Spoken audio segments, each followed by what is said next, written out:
ওকে, good morning everyone. আমরা আজকে floor system আলোচনা করব, সাথে ওয়ান ওয়ে সলিড স্ল্যাব এবং ওয়ান ওয়ে জয়েন্ট স্ল্যাবও আলোচনা করব। এখানে এক্সাম্পল সহ ডিজাইন মেথড আমরা দেখব। তো ফার্স্ট আমরা ফ্লোর সিস্টেম বা টাইপস অফ স্ল্যাব সম্পর্কে একটু আলোচনা করি।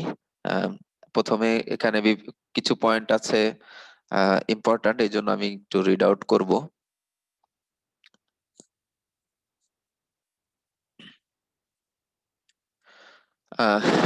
In reinforced concrete construction, slabs are used to provide flat, useful surfaces. Remember, এখানে হচ্ছে slabs আমরা সাধারণত প্রোভাইড করি টু প্রোভাইড ফ্ল্যাট, তার মানে হরাইজন্টাল বলতে পারি, আর হচ্ছে ইউজফুল সারফেসেস। এখানে একটু কথা আছে, আমি প্যারাটা শেষ করি তারপরে বলবো। A reinforced concrete slab is a broad, flat plate, usually horizontal, with top and bottom surfaces parallel or nearly so. Excuse me. It may be supported by reinforced concrete beams and is usually cast monolithically with such beams by masonry or reinforced concrete walls, by structural steel members directly by columns or continuously by the ground. তো এখানে আমরা slab বলতেছি একটা reinforced concrete slab। যদি আমরা বলি a reinforced concrete slab is a broad flat plate usually horizontal with top and bottom surfaces parallel or nearly so. এখন এখানে খেয়াল করে দেখো, আমরা সাধারণত ফ্লোর স্ল্যাবের কথা এখানে বলছি, রুফ স্ল্যাবও এরকম হতে পারে। একটু খেয়াল করো যে রুফ স্ল্যাব আর হচ্ছে ফ্লোর স্ল্যাব। ফ্লোর স্ল্যাব যেটার উপরে আসলে আমরা যেটা আসলে এনক্লোজড এবং এভরিডে ইউজ করা হয়, আর রুফ হচ্ছে টপ মোস্ট ফ্লোর, যেটা টপ মোস্ট স্ল্যাব, যেটা কোন একটা স্ট্রাকচারে বা বিল্ডিং এর, সেটা হচ্ছে রুফ। এখন এই রুফটা ফ্ল্যাট হরাইজন্টাল সারফেসও হতে পারে, আবার গ্যাবল সারফেস হতে পারে, ফর এক্সাম্পল ফোল্ডেড প্লেট, ডোম টাইপের হতে পারে, ভল্ট হতে পারে, বিভিন্ন শেপের হতে পারে যদি রুফ হয়। কিন্তু ফ্লোর সাধারণত যেটার উপরে আমরা অকুপ্যান্টরা থাকবো, ফর এক্সাম্পল, সেটা অবশ্যই ফ্ল্যাট হতে হবে এবং এটা হচ্ছে ইউজফুল সারফেস হতে হবে। এটাই হচ্ছে কথা। তো যদি ডোম, কোন একটা রূপ যদি ডোম হয় বা ফোল্ডেড প্লেট হয়, তার উপরে কিন্তু তুমি কিছু করতে পারবা না। এটা যা সৌন্দর্যের জন্য রূপ টপ মোস্ট ফ্লোর, যেটা টপ মোস্ট স্ল্যাব, যেটা তার উপরে আর মানে আমরা সেটাকে আর ইউজ করব না কোনো কাজে। এটা জাস্ট আমাদেরকে শেড দিবে, সান, রেইন, স্নো, এগুলা থেকে যাতে আমাদেরকে শেডিং প্রোভাইড করতে পারে, সেই জন্য এটা দিব আর কি। কিন্তু ফ্লোর হচ্ছে যার উপরে আমরা লোড চাপাবো এবং যার উপরে আমরা রেস্ট করব। তো এখানে পার্থক্য একটু খেয়াল করো। ফ্লোর সিস্টেম বা ফ্লোর স্ল্যাব যদি হয়, তাহলে এটা অবশ্যই ফ্ল্যাট হরাইজন্টাল হতে হবে। আর টপ সারফেস এবং বটম সারফেস নিয়ারলি প্যারালাল থাকে। কখনো কখনো যদি আমার লং স্প্যান হয়, দেখা যাচ্ছে ডিফ্লেকশন খুব বেশি হয়ে যাচ্ছে, সেই ক্ষেত্রে আমরা উপরের পার্টটা একটু কার্ভ করে ক্যাম্বার প্রোভাইড করি, যাতে করে ওই ডিফ্লেকশন হওয়ার পরে আমার কাস্টিং এর সময় মাঝের দিকে মিড স্প্যান আমরা যতটুকু ক্যাম্বার উপর ক্যাম্বার দিয়েছিলাম, সে ততটুকু আলটিমেটলি ডিফ্লেক্টেড হয়ে যেন একটা হরাইজন্টাল সারফেস পাই। আর তা না হলে আমাদের ওই যে সার্ভিসেবিলিটির যে ক্রাইটেরিয়া, যে এক্সেসিভ রিফ্লেকশন হয়ে গেলে তুমি ফ্ল্যাট সারফেস পাবে না, তখন এটাকে ইউজ করা যাবে না আর কি। তো আহ, সাধারণত আমরা যদি লং স্প্যান না হয়, স্মল স্প্যানের জন্য নিচের সারফেস এবং বটম সারফেসের প্যারালাল রাখি, তার মানে থিকনেস সব জায়গায় সব সমান থাকে। কিন্তু লং স্প্যান হলে মিড স্প্যানে কিছু জায়গায় থিকনেস হয়তো বেশিও রাখতে হতে পারে, ওই যে ক্যাম্বারিং, যেটা তোমরা অলরেডি জানো। তো এখানে লক্ষণীয় ফ্লোর সিস্টেম থেকে আসলে রুফ রুফ স্ল্যাব যেটা, সেটা আসলে একটু ডিফারেন্ট। সো রুফটা ফ্ল্যাটও হতে পারে, আবার ফ্ল্যাট নাও হতে পারে, ভল্ট হতে পারে, ডোম হতে পারে, ফোল্ডেড প্লেট হতে পারে, বিভিন্ন রকমের হতে পারে রুফ, কিন্তু ফ্লোর অবশ্যই হরাইজন্টাল ফ্ল্যাট সারফেস হতে হবে। আর এটা সাপোর্ট কি রকম হতে পারে? জাস্ট চারপাশে বিম থাকতে পারে, মনোলিথিক্যালি কাস্ট। এটা এই শব্দটার সাথে তোমার পরিচিত কিনা জানি না। মনোলিথিক্যালি তার মানে আমরা যখন রিইনফোর্সড কংক্রিট স্ল্যাব এবং বিম ঢালাই করি, যদি কাস্টিং একসাথে হয়, তার মানে বিম এবং স্ল্যাবের কংক্রিট একই সময়ে কিন্তু আমরা কাস্ট করি, নরমাল কনস্ট্রাকশনও তাই করা হয়। একই সাথে যদি কাস্ট করি, তাহলে এটা একটা ইন্টিগ্রাল মেম্বার হলো। এইটাকে আমরা মনোলিথিক্যালি কাস্ট বলি, মনোলিথিক্যালি কাস্ট বিমস। মেশনরি মানে আমাদের হচ্ছে ইটের গাঁথুনি।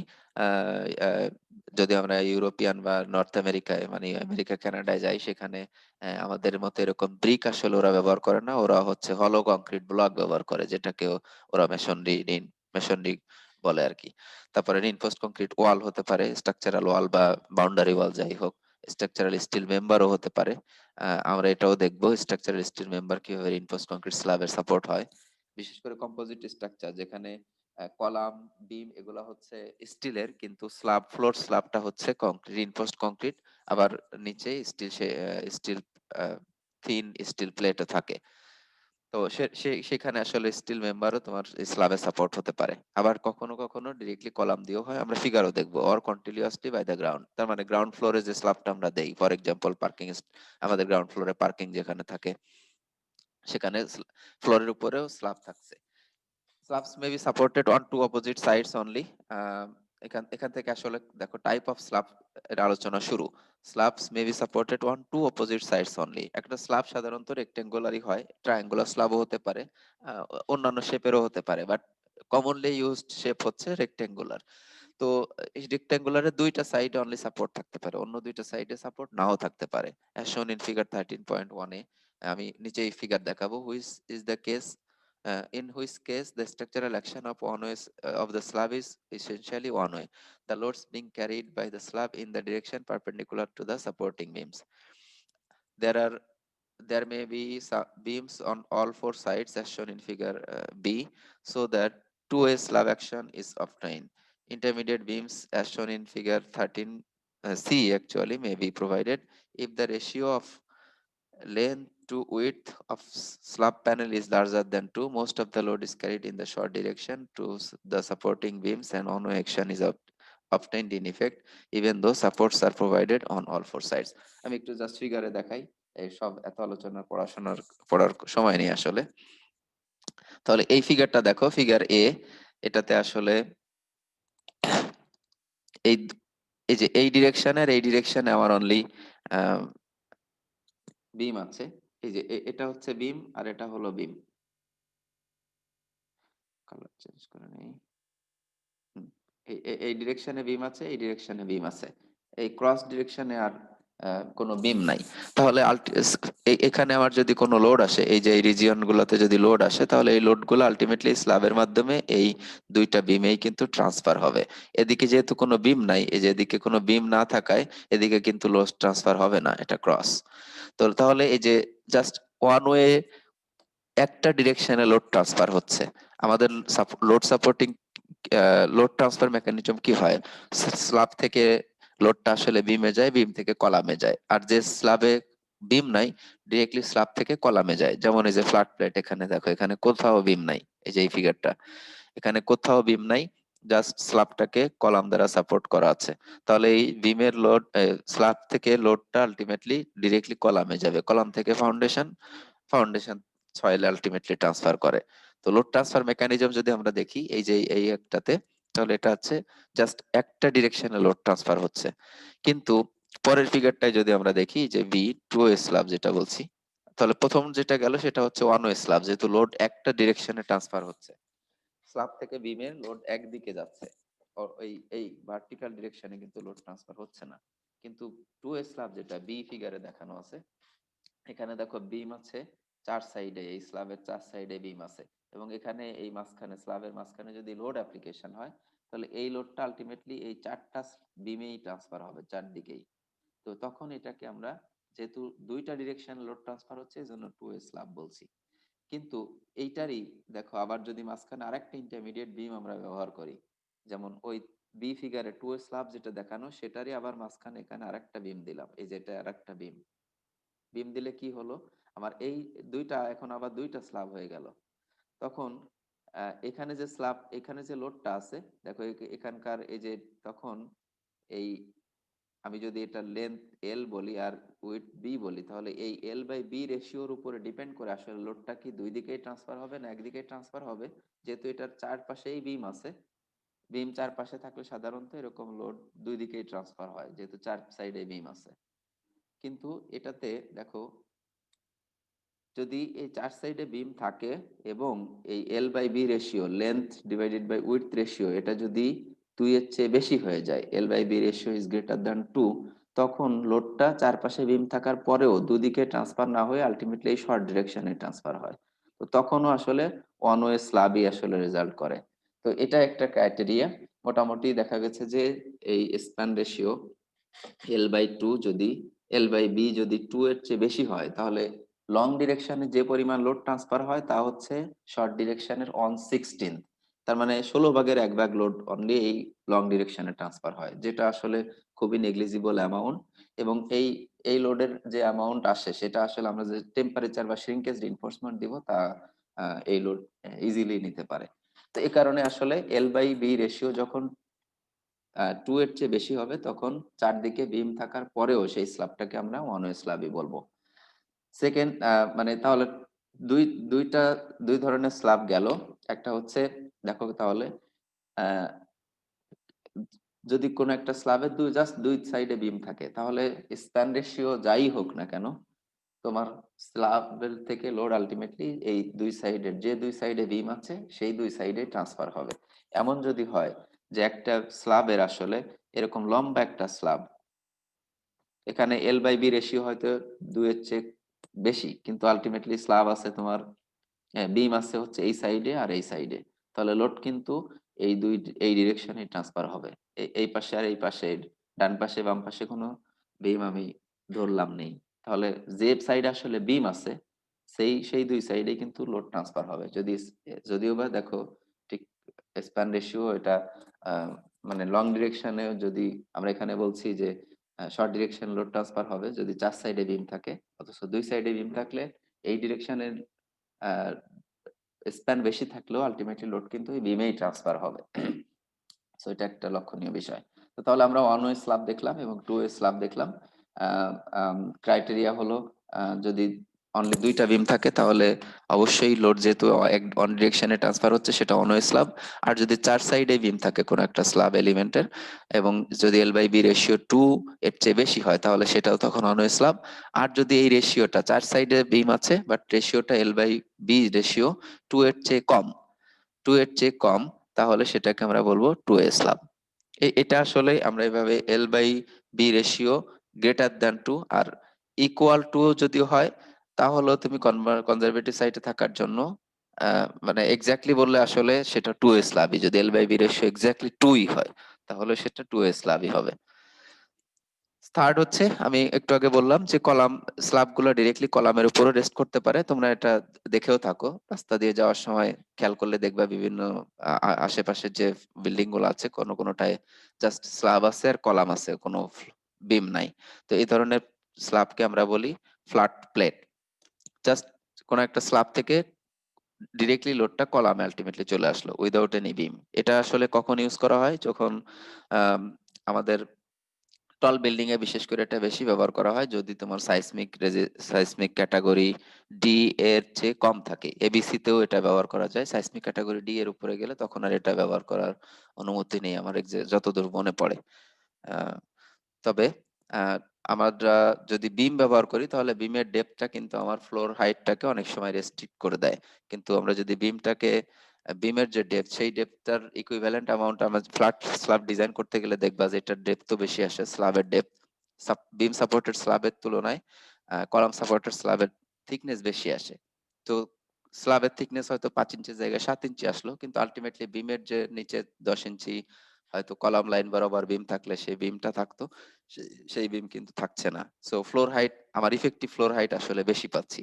এ কারণে এটা বেশি ব্যবহার করা হয় এবং টল বিল্ডিং এ বিশেষ করে এটা বেশি ব্যবহার করা হয়। তুমি দেখো বিমের জন্য যদি প্রতি ফ্লোরে 6 ইঞ্চি বা 12 ইঞ্চি পর্যন্ত সেভ করা যায়, তাহলে 60 তলা একটা বিল্ডিং হলে 60 ফিট কিন্তু হাইট কমে যাচ্ছে। সো এরকম ভাবে বা অ্যাটলিস্ট 30 ফিট হাইট হলেও কমে যাচ্ছে, মানে এখানে সেভিংসটা আসে। তো এটা হচ্ছে ফ্ল্যাট প্লেট, খেয়াল করো জাস্ট কলাম আর স্ল্যাব আর কিচ্ছু না। কিন্তু কখনো কখনো যদি এটার স্প্যান খুব বেশি হয় দুই দিকেই, তখন এই কলামের কাছে কিছু পোর্শন এরকম থিক করে দেওয়া হয়। এই যে এখানে দেখো ফ্ল্যাট স্ল্যাব যেটা বলছি, আগেরটা বললাম হচ্ছে ফ্ল্যাট প্লেট স্ল্যাব, আর এই পরেরটা বলবো হচ্ছে ফ্ল্যাট স্ল্যাব। তাহলে এখানেও বিম থাকবে না, কিন্তু কলামের পাশে এখানে কিছু গ্রেটার এরিয়াতে যেখানে আসলে থিকনেসটা একটু বেশি দেবো। এই যে খেয়াল করে দেখো, এই যে যে পোর্শনটা একটু থিকনেস বেশি দেওয়া। আবার কলামটাকেও একটু ফ্লেয়ার করে এরকম ভাবে দিব, যেটাকে আমরা এটাকে বলি হচ্ছে ড্রপ প্যানেল, উপরের যে থিক পোর্শনটা আর কি। আর এই নিচের যে কলাম ফ্লেয়ার্ড কলাম, কলামের যে এক্সট্রা অংশ সেটাকে বলে হচ্ছে কলাম ক্যাপিটাল। আমার মনে হয় তোমরা এই শব্দগুলোর সাথে পরিচিত।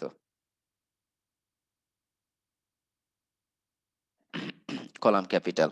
তো এটা কখন করা হয় আমি বললামই যে যখন এই স্ল্যাবের স্প্যান বেশি, আবার হয়তো এই স্ল্যাবের উপরে লোডও বেশি, লাইভ লোড অনেক বেশি, তখন হচ্ছে এক্সেসিভ শিয়ার কলামের কাছে এবং এক্সেসিভ বেন্ডিং মোমেন্টও এখানে আসলে আসে।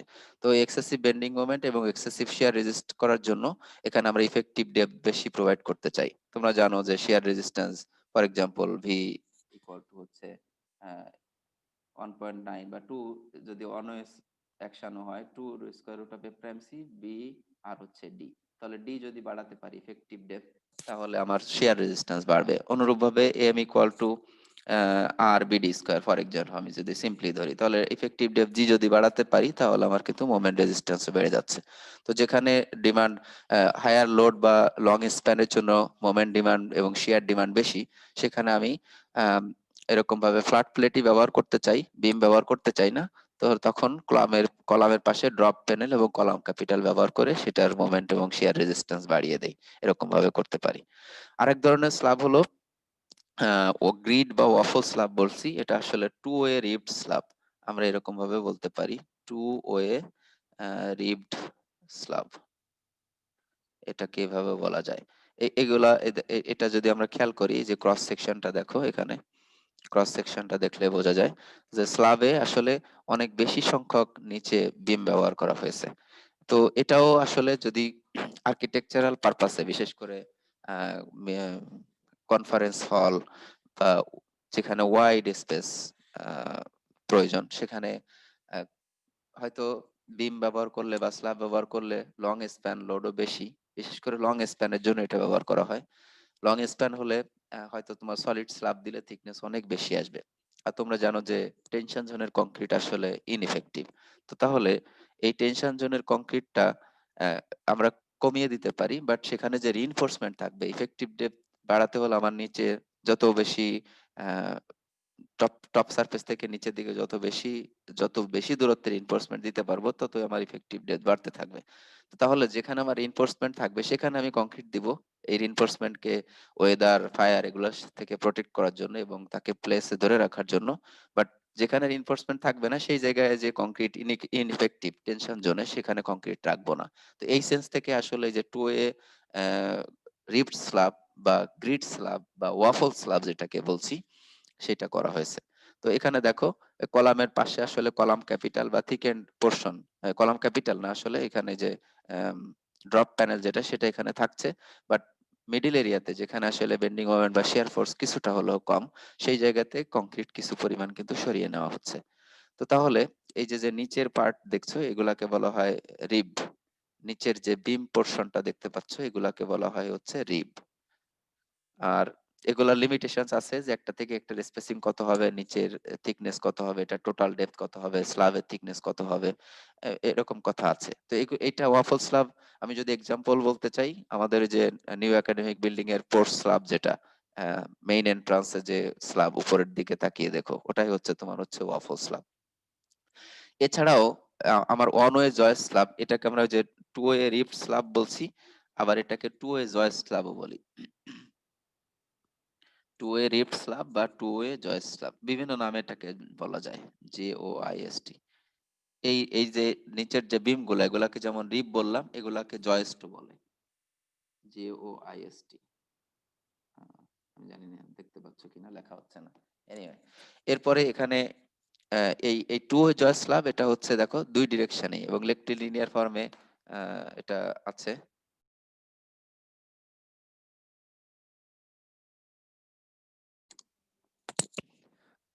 সরি, আমাদের একটু ডিস্টার্ব হয়ে গেছে, কম্পিউটার হ্যাং করেছিল। আমরা আবার শুরু করি এখান থেকে।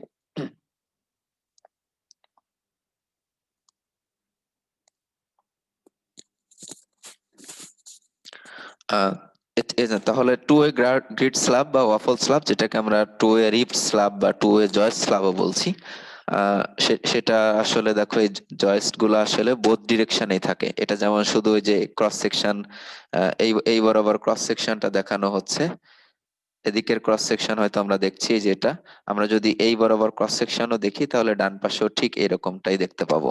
তো তাহলে এটা হচ্ছে বোথ ডিরেকশনে, এজন্য এটাকে আসলে গ্রিড বা ওয়াফল বলছি। কিন্তু কিছু কিছু স্ল্যাবও আমরা এমন ভাবে করি যাতে করে এই গ্রিড রিপ গুলা শুধু ওয়ান ডিরেকশনে থাকে, এরকম ভাবে বক্স হবে না, তখন ওয়ান ডিরেকশনে থাকবে। যেমন এই যে এই পরের ফিগারটা, জি ফিগারে যেটা দেখানো হচ্ছে one way joist slab, one way joist slab আর কি, এখানে আমরা দেখতে পাচ্ছি। তো এটা দেখো খেয়াল করে, এই যে যে উপরের পোর্শনের স্ল্যাব, এই স্ল্যাব গুলা লোড আলটিমেটলি এই যে বিম গুলা, এটা হচ্ছে রিব, এটাও আর একটা রিব, এই যে এগুলা হচ্ছে রিব আর কি, এগুলা হচ্ছে রিব বা জয়েস্ট। এই রিব গুলো রিইনফোর্সড কংক্রিটে আসলে এগুলাকে আমরা রিবই বলি, আর স্টিল যদি হয় তাহলে স্টিলের ক্ষেত্রে এগুলাকে জয়েস্ট বলা হয়। এখন স্টিলের আবার জয়েস্ট কিরকম আমি একটা পিকচারে তোমাদের দেখাবো। জয়েস্ট আসলে স্টিল বিম না, এটা বিমের মতোই বিহেভ করে, বাট অনেকটা ট্রান্সফর্মে জয়েস্ট, আমি ফিগার একটু পরেই দেখাচ্ছি, জাস্ট এটা এক্সপ্লেন করে শেষ করে নি। তো এই স্ল্যাবের লোড গুলো আলটিমেটলি এই অনওয়ে অ্যাকশনের মাধ্যমে আহ, এই বিম গুলাতে রিব গুলাতে আসলে ট্রান্সফার হবে। এই রিব গুলো আলটিমেটলি লোড হচ্ছে তোমার এই যে সাপোর্টিং বিম, যেটা ওই রিবের যে সাপোর্টিং বিম, যেটাকে আমরা আসলে গার্ডার বলবো, গার্ডার। তো গার্ডার তোমরা সম্পর্ক, গার্ডার আর বিমের মধ্যে পার্থক্য জানো, এখানে আমরা তাহলে এটাকে বলবো হচ্ছে বিম, আর এটা হচ্ছে তাহলে গার্ডার হবে। যেটা রিব সেটাই আসলে বিম। আর আহ, একটা বিম যখন আরেকটা বিমকে সাপোর্ট দেয় তখন এই সাপোর্টিং বিমকে আমরা গার্ডার বলি সাধারণত। তো তাহলে এইভাবে আসলে দেখো এখানে কিন্তু ওই গ্রিড বা ওয়াফল স্ল্যাবে এখানে কিন্তু টু ওয়ে অ্যাকশনে লোড ট্রান্সফার হবে, বোথ ডিরেকশনেই। এটা কিন্তু টু ওয়ে স্ল্যাব, গ্রিড বা ওয়াফল স্ল্যাব, এবং এটা ডিজাইন মেথড আসলে ভিন্ন। তোমাদের এখানে হয়তো পড়ানো হবে না, পরের সেমিস্টারে পড়ানো হবে। এখন এখানে আছে জাস্ট শুধু এস সাপোর্টেড স্ল্যাব, আমি সেখানে one way to way slab গুলাই বেশি কভার করব। কলাম বা কলাম সাপোর্টেড স্ল্যাব যেটা ফ্ল্যাট এবং ফ্ল্যাট প্লেট, সেগুলো হয়তো এখানে আলোচনা করার সুযোগ পাবো না, এটা আবার অন্য সেমিস্টারে তোমাদের পড়ানো হবে রিইনফোর্সড কংক্রিট 2 তে। তাহলে ওয়ান ওয়ে রিব স্ল্যাব যেটা, এটা আসলে আলটিমেটলি এটা এই যে দুইটা রিবের মাঝে যে স্ল্যাব, সেটা আসলে ওয়ান ওয়ে বিহেভিয়ার করে, কারণ এখানে এল বাই বি রেশিও 2 এর চেয়ে বেশি থাকে। তাহলে স্ল্যাবটা ডিজাইন এখানে আসলে ওয়ান ওয়ে হবে, এরপরে বিম ডিজাইন করে গার্ডার ডিজাইন করতে হয়, এরপর কলাম ডিজাইন করতে হয়, এভাবে আসবে। তো আজকের আমাদের আলোচনায় মেইনলি আসবে দেখো one way slab floor system আমরা একটু আলোচনা করে ফেললাম, এরপর আমরা আসবো হচ্ছে ওয়ান ওয়ে স্ল্যাব ডিজাইনে। তো ওয়ান ওয়ে স্ল্যাব আসলে আহ কি কি হতে পারে, এই যে দুইটা ফিগার থেকে দেখলাম, উপরের দুইটা ফিগার থেকে এটা ফিগার এ এবং ফিগার সি, যদি জাস্ট দুই সাইডে স্ল্যাব থাকে, বিম থাকে, তাহলে সেটা ওয়ান ওয়ে অ্যাকশন। আবার যদি চার সাইডে বিম থাকে কিন্তু এল বাই বি রেশিও যদি 2 এর চেয়ে বেশি হয় তাহলে ওয়ান ওয়ে স্ল্যাব। আর এই যে জয়েস্ট যেখানে ব্যবহার করছি মেইন বিমের মাঝে, আবার অ্যাডিশনাল বিম যদি সেকেন্ডারি বিম ব্যবহার করি যেগুলোকে রিব বলছি রিইনফোর্সড কংক্রিটের জন্য, তাহলে সেক্ষেত্রে এটাকে আমরা ওয়ান ওয়ে জয়েস্ট স্ল্যাব বলি, যেহেতু এখানে ওর স্ল্যাব থেকে আলটিমেটলি ওয়ান ওয়ে অ্যাকশনের লোড রিবে ট্রান্সফার হয়। এটাকেও আমরা আসলে one way joist slab, one way rib slab বলবো, এবং সেটাও আমরা এখানে আলোচনায় আনবো। তো আজকে তাহলে আমাদের আলোচনা হচ্ছে ওয়ান ওয়ে সলিড স্ল্যাব, যেটা আসলে এই যে এই দুইটা অ্যাকশনের মাধ্যমে হয়, এ এবং সি ফিগারে। আবার আমরা ওয়ান ওয়ে জয়েস স্ল্যাব আলোচনায় আনবো আর কি, কিভাবে ডিজাইন করতে হয় এবং লিমিটেশনস বা এসআই কোড স্পেসিফিকেশন কি কি সবগুলাই দেখবো। Design of one way solid slab, আমি একটু রিড আউট করে যাই। The structural action of one way slab may be visualized in terms of deformed shape of loaded surface. Figure, নিচের ফিগার বলা হচ্ছে a rectangular slab simply supported along its two long edges and free of any support along the two opposite short edges. আমরা নিচের এই যে এই ফিগারটা একটু দেখি, এটার যদি আমি যদি মনে করি যে আমার সাপোর্ট আছে অনলি এই দুইটা ডিরেকশনে, এই পাশে সাপোর্ট আছে, সিম্পল সাপোর্ট, তাও simply supported slab, just two, দুই দুই পাশে সিম্পল সাপোর্ট আছে, এই পাশেও সিম্পল সাপোর্ট আছে। তাহলে টু ওয়ে স্ল্যাব যদি হয় তাহলে দেখো এটার বেন্ডিং বিহেভিয়ারটা বা কার্ভেচারটা কিরকম হবে খেয়াল করো। সাপোর্টের উপর এখানে তো সাপোর্ট সেটেলমেন্ট না হলে এখানে ডিফ্লেকশন হবে না, আমরা জানি মোমেন্টের সাথে রোটেশনের সম্পর্ক, তাই না? তো তাহলে ম- এখানে যেহেতু রোটেশন হচ্ছে হরাইজন্টাল সারফেসের থেকে, এটার যদি উপরে লোড চাপাই আমরা, এখানে ইউনিফর্মলি ডিস্ট্রিবিউটেড লোড থাকলো, তাহলে এটার কার্ভেচারটা আসলে ঠিক ওয়ান ডিরেকশন এর যে এরকম ভাবেই হবে। এবং ম্যাক্সিমাম কার্ভেচার হবে কিন্তু হচ্ছে মিড স্প্যানে, বা ম্যাক্সিমাম ডিফ্লেকশনটা মিড স্প্যানে আসবে। তো সেক্ষেত্রে আমরা এটাকে জাস্ট একটা সিলিন্ড্রিক্যাল ভল্টের মতো সিলিন্ড্রিক্যাল শেপে, যে সিলিন্ডার থেকে যদি আমরা একটা পার্ট স্ট্রিপ কেটে নেই, আমার এটা একটা সিলিন্ডার, এই সিলিন্ডারের জাস্ট এরকম একটা স্ট্রিপ যদি আমরা কেটে নেই এই পার্টটুকু, তাহলে যে ধরনের কার্ভেচার সেইটাই আসলে আমার এই one way slab curvature show করবে। এটা হয়তো অনেক বড় সাইজের একটা সিলিন্ডার হবে, হয়তো 100 মিটার 200 মিটার ডায়ামিটার বা তার চেয়েও বেশি এরকম। তো আলটিমেটলি তাহলে কার্ভেচার কিন্তু অন ডিরেকশনে হচ্ছে, অথচ এই যে লং ডিরেকশন যেটা, এই লং ডিরেকশনে কিন্তু কোনো কার্ভেচার নাই। দেখো এই যে স্ট্রিপটা যদি আমরা এটা কনসিডার করি, সেখানে কিন্তু অ্যালং দ্য স্প্যান এখানে কিন্তু কোনো কার্ভেচার নাই, অথচ এই বরাবর যদি আমি একটা স্ট্রিপ কল্পনা করি, যে এস যেটা, সেটা কিন্তু অ্যালং দ্য স্প্যান এটার কার্ভেচার আছে। তো যেখানে কার্ভেচার আছে তার মানে মোমেন্ট আছে। আমরা মোমেন্ট কার্ভেচার রিলেশন গত ক্লাসে বলেছিলাম, যেটা আমরা একটু দেখবো একটা সেকশনে মোমেন্ট কার্ভেচার রিলেশন কেমন হয়।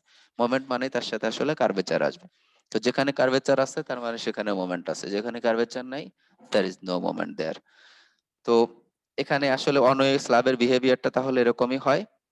এবং আমরা আসলে অনওয়ে স্ল্যাবের যদি আমরা অ্যানালাইসিস করতে চাই, তাহলে এটাকে দেখো এরকম ভাবে স্ট্রিপে বিভাজন করতে পারি। এই যে এপাশে সাপোর্ট আছে, এপাশে সাপোর্ট আছে, জাস্ট এটাকে আমি এরকম ভাবে 1 ফিট উইডথের, বাট 1 ফিট মানে হচ্ছে 12 ইঞ্চ উইডথের যতগুলা সম্ভব ততগুলা স্ট্রিপ এভাবে ভাগ করে ফেলতে পারি। এবং প্রত্যেকটা স্ট্রিপ, একটা স্ট্রিপ থেকে আর একটা অ্যাডজাসেন্ট যে স্ট্রিপ, তার মাঝে কিন্তু কোনো কার্ভেচারের ডিফারেন্স নাই অ্যালং দ্য লেন্থ। তাহলে এই স্ট্রিপে যে অ্যালং দ্য স্প্যান যে বেন্ডিং মোমেন্ট অফ অ্যাডজাসেন্ট স্প্যানেও কিন্তু অ্যালং দ্য লেন্থে একই ধরনের বেন্ডিং মোমেন্ট আছে। তো তাহলে আমি জাস্ট এই পুরা স্ল্যাবটার যেহেতু থ্রু আউট দিস লেন্থ, প্রত্যেকটা স্ট্রিপেই, প্রত্যেকটা 1 ফিট বা 12 ইঞ্চ উইডথের স্ট্রিপেই এই স্প্যান ডিরেকশনে বেন্ডিং মোমেন্ট ভেরিয়েশন সেম, তাহলে এর যে কোনো একটা স্ট্রিপ 1 ফিট উইডথের স্ট্রিপকে ডিজাইন করে সেটাই আমি throughout the length LB তে ব্যবহার করলে হয়ে যাবে। তো এটাই হচ্ছে মেইন কথা। আমার মনে হয় তোমরা এ সম্পর্কে বেশ আইডিয়া নিয়ে আসছো অলরেডি। আমি এখানে আর বেশি ডিটেলস আলোচনায় যাচ্ছি না।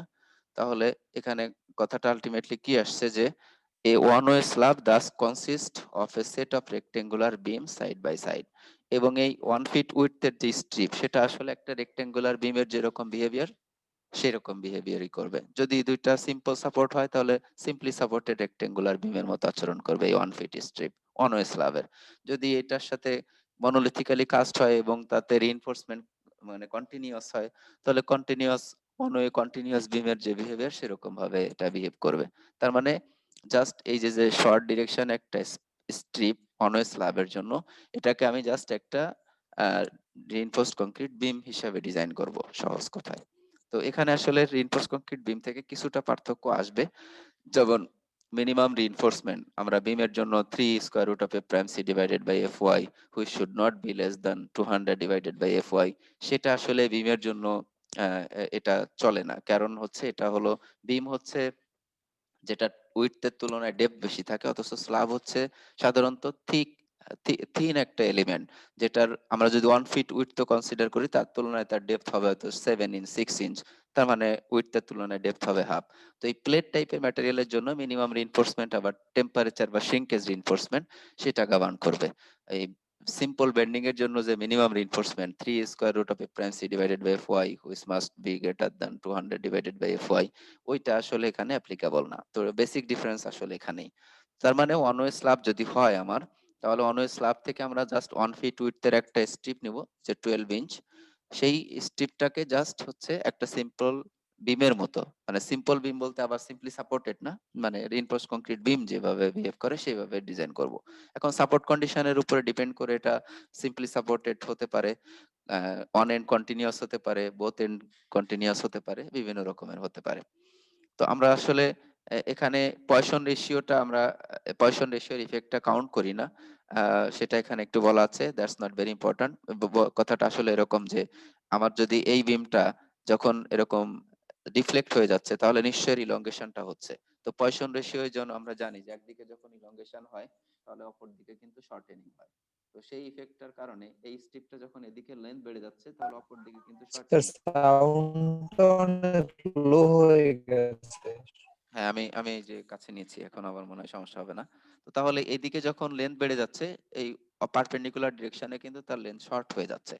তার মানে এটা যখন লেন্থ শর্ট হচ্ছে পারপেন্ডিকুলার ডিরেকশনে, অ্যাডজেসেন্ট স্প্যানে কিন্তু এটা কিছু টেনশন ক্রিয়েট করবে।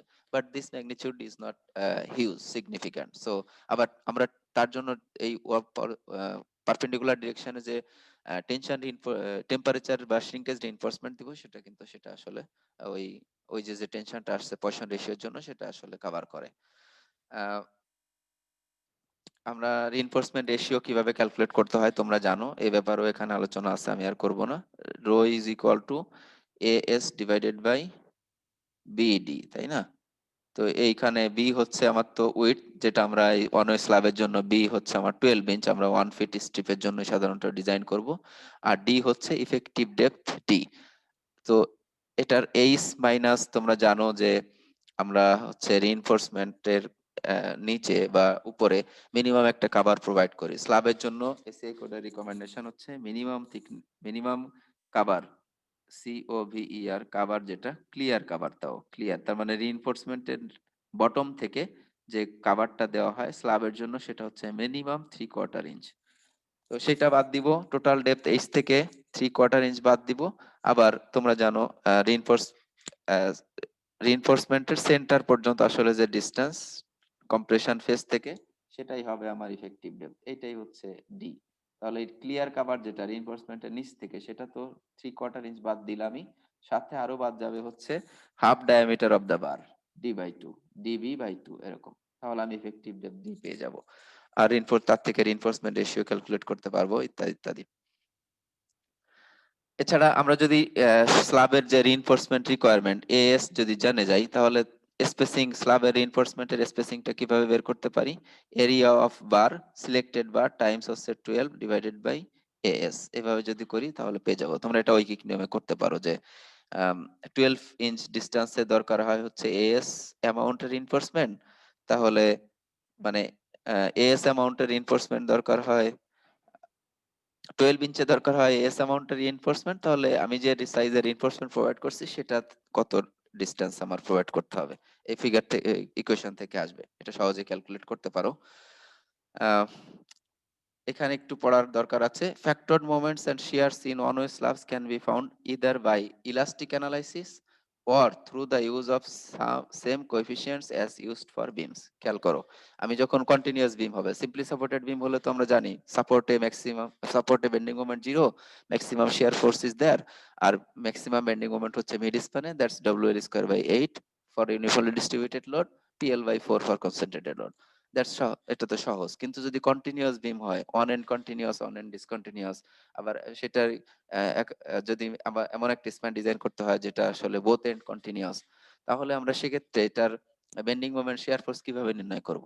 তো এখানে দুইটা পদ্ধতি বলা হচ্ছে, ইদার ইলাস্টিক অ্যানালাইসিস, তার মানে তোমরা থার্ড ইয়ার ফোর্থ ইয়ারে গিয়ে শিখবা অ্যানালাইসিস মেথডে, ফ্রেম অ্যানালাইসিস, বিভিন্ন ফ্রেম অ্যানালাইসিস বা বিম অ্যানালাইসিস শিখবা, moment distribution, stiffness method, flexibility method, ইত্যাদি ইত্যাদি।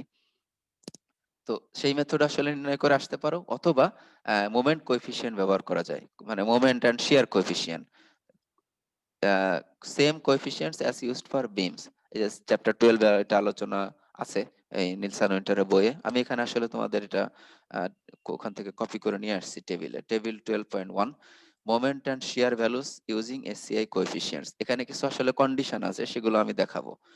এই যে দেখো যে এই এই আহ, যদি আমার যে নিচে যে কন্ডিশন গুলোর কথা বলবো, সেই কন্ডিশন গুলো যদি স্যাটিসফাই করে, তাহলে এই কোএফিসিয়েন্ট গুলো ব্যবহার করেই, ইলাস্টিক অ্যানালাইসিস না করেই, একটা কন্টিনিউয়াস বিমের জন্য বা সিম্পলি সাপোর্টেড বিমের জন্য মোমেন্ট এবং শেয়ারের ভ্যালু তুমি নির্ণয় করতে পারো। দেখো, পজিটিভ মোমেন্ট এন্ড স্প্যান যদি হয়, if end span is discontinuous, if discontinuous end is unrestrained, if discontinuous end is integral with the support, সবগুলোর জন্য ভ্যালু আসলে বলে দেওয়া আছে যে আমার মোমেন্ট কোএফিসিয়েন্ট কত হবে। ইন্টেরিয়র স্প্যান যদি হয়, তাহলে negative moment at interior at exterior face of first interior support, যদি দুইটা স্প্যান হয় কত হবে, যদি তিনটা স্প্যান হয়, মানে মোর দ্যান টু স্প্যান হয় কত হবে, সব ডিটেইলস বলা আছে। এরকম ভাবে তোমার শেয়ারের জন্য এখন দেখো এখানে দেওয়া আছে, এখানেও সব শেয়ারের জন্য দেওয়া আছে। আবার যদি সাপোর্টটা বিম না হয়ে কলাম হয় তার জন্য কত হবে সেটাও এখানে বলা আছে। যদি গার্ডার হয় কেমন হবে তাও বলা আছে, ইত্যাদি ইত্যাদি। এটা ফিগার আকারও এখানে দেওয়া আছে। আমি তোমাদের জন্য কপি করে নিয়ে আসছি আরেক নাদিম হাসানের বই থেকে। এই যে দেখো উপরের এখানে যে 5টা কন্ডিশন বলা আছে, আমরা এই মোমেন্ট কোএফিসিয়েন্ট ব্যবহার করতে পারবো এই নিচের কন্ডিশন গুলো স্যাটিসফাই করলে। কি কি? spans are approximately equal, longer span must be less than or equal to 1.2 shorter span। তার মানে স্প্যান ভেরিয়েশন একটা স্প্যান থেকে অ্যাডজাস্ট আর একটা স্প্যানের ভেরিয়েশন 20% এর বেশি হতে পারবে না। যে 1.2 মানে হচ্ছে 20% এর বেশি হতে পারবে না, ভেরিয়েশন আর কি। লোডস আর ইউনিফর্মলি ডিস্ট্রিবিউটেড, কনসেন্ট্রেটেড লোড হলে কোএফিসিয়েন্ট ব্যবহার করতে পারবে না, অবশ্যই ইউনিফর্মলি ডিস্ট্রিবিউটেড লোড হতে হবে। The ratio of live load to dead load is less than or equal to 3। দেখো লাইভ লোড ডেড লোডের তুলনায় 3 গুণের বেশি হতে পারবে না, বেশি হলে এই মোমেন্ট কোএফিসিয়েন্ট ব্যবহার করতে পারবে না। 4 হচ্ছে for slabs with spans less than or equal to 10 feet, যদি স্ল্যাবের স্প্যান 10 ফিটের কম হয়, negative bending moment at face of all supports is on 12 of W on by 12। তার মানে উপরে যে কোএফিসিয়েন্ট গুলো আছে এগুলা তখন কোথাও 1/9 আছে, কোথাও 1/16 আছে, এসব লাগবে না। যদি 10 ফিটের চেয়ে স্প্যান কম হয় তাহলে সব জায়গায় bending moment, negative bending moment আসলে দুই সাপোর্টেই 1/12 টাইমস হচ্ছে ডব্লিউ এর স্কয়ার আর কি। For an unrestrained conditions at end A, এই যে দেখো এখানে এ দেখানো আছে, আনরেস্ট্রেইনড যদি হয় তার মানে এখানে বিম আছে কিন্তু আমি রিইনফোর্সমেন্ট এমন ভাবে প্লেস করেছি যে বিমটা স্ল্যাবটাকে আসলে স্ট্রংলি হোল্ড করছে না, ফিক্স সাপোর্ট দিচ্ছে না, এটা সিম্পল সাপোর্ট হয়ে যেতে পারে। সেক্ষেত্রে হচ্ছে আমরা আনরেস্ট্রেইনড বলতেছি। কিন্তু রেস্ট্রেইনড আর আনরেস্ট্রেইনড, রেস্ট্রেইন মানে হচ্ছে রোটেশন রেস্ট্রেইন করে। তোমার এখানে আমি যদি এরকম ভাবে দেখাতে চাই, একটা বিম একটা স্ল্যাবের সাথে, আমি একটা বিমের সাথে আমার উপরের স্ল্যাবের রিইনফোর্সমেন্ট এমন ভাবে প্লেস করেছি, সাধারণত যেটা করা হয়, এই যে আমার এটা হচ্ছে মনে করো বিমের রিইনফোর্সমেন্ট, আর এই পাশে যে স্ল্যাব আছে সেই স্ল্যাবের রিইনফোর্সমেন্ট এর মধ্যে আসলে চলে আসছে এরকম।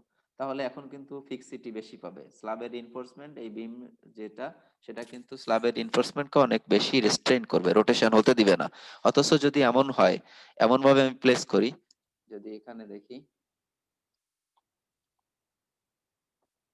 এই বিমটাই মনে করো আমার বিমের রিইনফোর্সমেন্ট জাস্ট এই পর্যন্ত আছে, আর স্ল্যাবের রিইনফোর্সমেন্ট এর মাঝে এই পাশে যে স্ল্যাব আছে আর কি সেটা জাস্ট ডিরেক্টলি এখানে এসে চলে আসলো।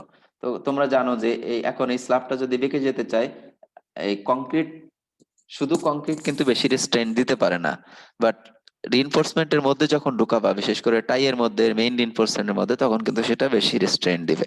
সো এই যে রেস্ট্রেইন যেটা রোটেশন আসলে রোটেশন হতে বাধা দেয়, আর যেটা রোটেশন হতে বাধা দেয় না সেটাকে রেস্ট্রেইনড আর আনরেস্ট্রেইনড কন্ডিশন বলছি। For an unrestrained discontinuous end at A, তার মানে সিম্পল সাপোর্ট বলতে পারি যেখানে রোটেশনে বাধা নেই। A coefficient, the coefficient is zero at A, এই যে যদি আনরেস্ট্রেইনড হয় মানে রোটেশনে কোনো বাধা নেই, তাহলে মোমেন্ট হচ্ছে জিরো, সিম্পল সাপোর্ট এক কথায়। আর যদি তখন বি তে আবার হচ্ছে 1/11। এই যে কোএফিসিয়েন্ট গুলো দেখো ভেরি করবে কখন আর কি। এটা অবশ্য উপরের টেবিলে বলা আছে, এই নিচের ফিগারে সবগুলো দেখানো নাই, সেজন্য এই কথাগুলো আবার এখানে বলা। Shearing force C at C is 1.15 WL/2। খেয়াল করে দেখো এই যে এই সেকশনে এ তে শেয়ার ফোর্স হচ্ছে নট এ, সি তে, আসলে সি বলা হচ্ছে কোথায় এখানে। যদি তোমার দুইটা স্প্যান হয় এবং এই একটা জেন ডিসকন্টিনিউয়াস এবং আনরেস্ট্রেইনড হয়, তাহলে ফার্স্ট এন্ডের এখানে শেয়ার ফোর্সের পরিমাণ টোটাল স্প্যানের যে লোড তার অর্ধেকের চেয়ে এখানে কিন্তু শেয়ার ফোর্স বেশি। এটা হচ্ছে আনব্যালেন্সড বেন্ডিং মোমেন্টের জন্য হয় আর কি। শেয়ার ফোর্স যা হওয়ার কথা WL/2, তার চেয়ে দেখো 15% এখানে শেয়ার ফোর্স বেশি আসতেছে। কেন? এখানে যে মোমেন্ট ডিস্ট্রিবিউশনের মাধ্যমে এখানে আসলে বেশি বেশি বেশি বেন্ডিং মোমেন্ট আসে, যার রেজাল্টেন্ট হিসেবে এক্সট্রা কিছু শেয়ার ফোর্স আসে। আর মোমেন্ট হচ্ছে এই যে কোএফিসিয়েন্ট যেটা সেটা টাইমস হচ্ছে ডব্লিউ ইউ, আর হচ্ছে এলএন স্কয়ার। তো এই মোমেন্ট কোএফিসিয়েন্ট যখন ব্যবহার করব তখন হচ্ছে আমি ক্লিয়ার স্প্যান নিব। ক্লিয়ার স্প্যান মানে তো জানো যে সাপোর্টের এই সাপোর্টের ফেস থেকে এই সাপোর্টের ফেস থেকে এই সাপোর্টের ফেস ক্লিয়ার স্প্যান। আমরা সাধারণত স্প্যান বলতে যে সাপোর্ট দয়ের সেন্টার থেকে সেন্টারও নেই, আবার ক্লিয়ার স্প্যান প্লাস এটা ডেপথের অর্ধেক এরকমও নেই, কিন্তু মোমেন্ট কোএফিসিয়েন্ট যখন ব্যবহার করব তখন এলএন নিব হচ্ছে ক্লিয়ার স্প্যান, রিমেম্বার। এখন দেখো এই কন্ডিশন গুলো স্যাটিসফাই করলেই আমি কোএফিসিয়েন্ট ব্যবহার করতে পারবো, মোমেন্ট কোএফিসিয়েন্ট। কিন্তু এগুলো যদি স্যাটিসফাই না করে তখন কি করব? তখন ইলাস্টিক অ্যানালাইসিস করতে হবে। অল্টারনেট ওয়ে কিন্তু সবসময় আছে, ইলাস্টিক অ্যানালাইসিস সবসময় করা সম্ভব। আর যদি এই কন্ডিশন গুলো স্যাটিসফাই করে, অ্যানালাইসিসে না গিয়েই তুমি সহজেই এই কোএফিসিয়েন্ট গুলো ব্যবহার করে তুমি ডিজাইন কমপ্লিট করতে পারো। তো এই হচ্ছে এসিআই মোমেন্ট কোএফিসিয়েন্ট ব্যবহার করার শর্ত। এখানে আমরা সেটাই আলোচনা করতেছিলাম। আমরা আবার একটু রিড করে যাই। If the slab rest freely on supports then the span length, এখানে আর যা বলা আছে সম্পর্কে আমরা অলরেডি পড়ে বলে ফেলেছি। আহ, এখানে আসি। On slabs are normally designed with tensile reinforcement ratios well below the maximum practical value of 0.0 rho 0.005। তোমরা জানো যে ম্যাক্সিমাম প্র্যাকটিকেবল যদি টেনশন কন্ট্রোল সেকশন হতে হয়, তাহলে maximum reinforcement ratio is the ratio corresponding to the tensile steel strain of 0.005, right? So এখানে সেটাই বলা হচ্ছে যে এটা হচ্ছে ম্যাক্সিমাম প্র্যাকটিক্যাল রিইনফোর্সমেন্ট রেশিও, যেটা হচ্ছে টেনশন কন্ট্রোল সেকশনের জন্য। তার মানে আমার এখানে রিইনফোর্সমেন্ট ইল্ডিং হতে হবে। ফেইলিওর মোড যেটা আমি যদি বলতে চাই, তাহলে কংক্রিটের ক্র্যাশিং এর আগে অবশ্যই যেন টেনশন ইল্ডিং এর মাধ্যমে আমার ফেইলিওরটা হয়, ডাকটাইল ফেইলিওরের কথায়। আমরা চাই স্ল্যাবটা অবশ্যই ডাকটাইল মোডে ফেল করুক, বিমটাও ডাকটাইল মোডে ফেল করুক। Typical reinforcement ratios range from about 0.004 to 0.008, তার মানে 0.4% থেকে 0.8% পর্যন্ত রিইনফোর্সমেন্ট স্ল্যাবে সাধারণত ব্যবহার করা হয়। This is prime partially for reasons of economy because the saving in steel associated with increasing the effective depth more than compensates for the cost of the additional concrete, and partially because very thin slabs with high reinforcement ratios would be likely to permit large deflections। তার মানে আমি আসলে স্ল্যাবে reinforcement ratio কম রাখবো যাতে করে depth বেশি আসে। Depth বেশি আসলে আসলে আমার ওভারঅল যে কস্ট সেভিং, আমি ডেপথ কম রাখলে রিইনফোর্সমেন্ট বেশি লাগবে, ডেপথ বেশি দিলে আবার কংক্রিট বেশি লাগবে। তো এখানে যে ওভারঅল কম্পেনসেশন, এই রিইনফোর্সমেন্ট ডেপথ কম দিলে রিইনফোর্সমেন্ট যা লাগে তার তুলনায় ডেপথ বেশি দিলে কংক্রিট যেটা বেশি লাগলো সেটাতে খরচ কম্পারেটিভলি কমই আসে। তার মানে ইকোনমি এখানে অর্জিত হচ্ছে। প্লাস ডেপথ যদি বেশি হয়, আমরা গত ক্লাসেও দেখেছি যে ডেপথ যত বেশি ডিফ্লেকশন কিন্তু তত কম। সো আমার দুই দিকেই বেনিফিট আছে। এজন্য রিইনফোর্সমেন্ট আসলে মিনিমাম অ্যামাউন্টে প্রোভাইড করে কংক্রিট ডেপথ আসলে বেশি প্রোভাইড করা হয়। এটা সার্ভিসেবিলিটির জন্য ভালো, আবার আমার ইকোনমির জন্য ভালো। Thus, flexural design may start with selecting a relatively low reinforcement ratio, say 30% of এই যে ম্যাক্সিমাম প্র্যাকটিক্যাল ভ্যালু যেটা সেটা, মানে খুব লো রিইনফোর্সমেন্ট রেশিও দিয়ে শুরু করতেছি।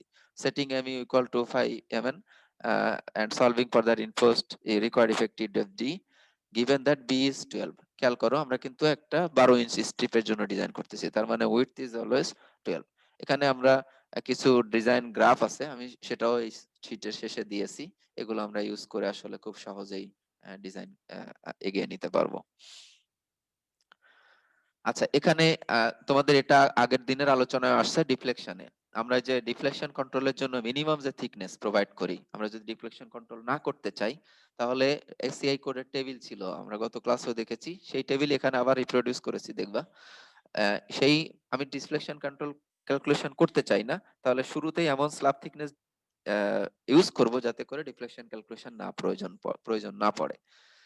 তো ACI code 9.5.2 specifies the minimum thickness as shown in table 13.1 এর নিচেই দেখতে পাবা। For non-pre-stressed slabs of normal weight concrete using 60 grade reinforcement provided that slab is not supporting or attached to a construction that is likely to be damaged by large deflection।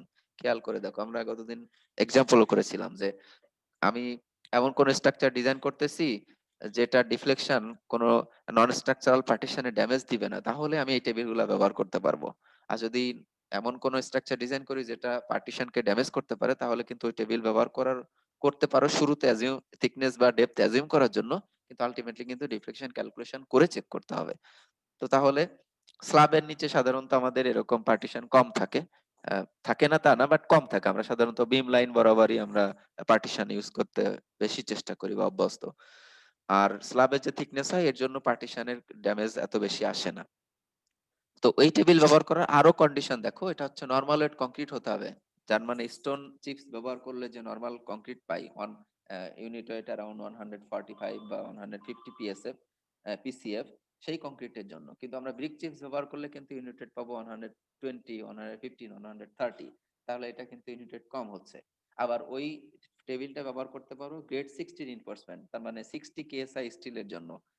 তাহলে আমি যদি 72 point, আমাদের দেশে 500 যেটা 72.5 KSI yield strength, সেটা ব্যবহার করি, তাহলে কি ওই টেবিল ব্যবহার করতে পারবো? পারবো, কিন্তু শর্ত আছে। কি কি? এই যে দেখো নিচের টেবিল এখানেই দেওয়া আছে। Minimum thickness h of non prestressed one way slabs. Non prestress তার মানে প্রিস্টেসিং স্ল্যাবও কিন্তু প্রিস্টেসও হয়, এটা আমি শুরুতে বলতে ভুলে গেছি। প্রিস্টেস স্ল্যাবও কিন্তু ব্যবহার করা যায় এবং ব্যবহৃত হয় পার্কিং স্ট্রাকচারে বা এমনি রেসিডেন্সিয়াল বিল্ডিং এও প্রিস্টেস কংক্রিট ইউএসএ তে আমি দেখে আসছি। স্যার মাউথ স্পিকারটা একটু ঠিকঠাক করে নিলে ভালো হয়।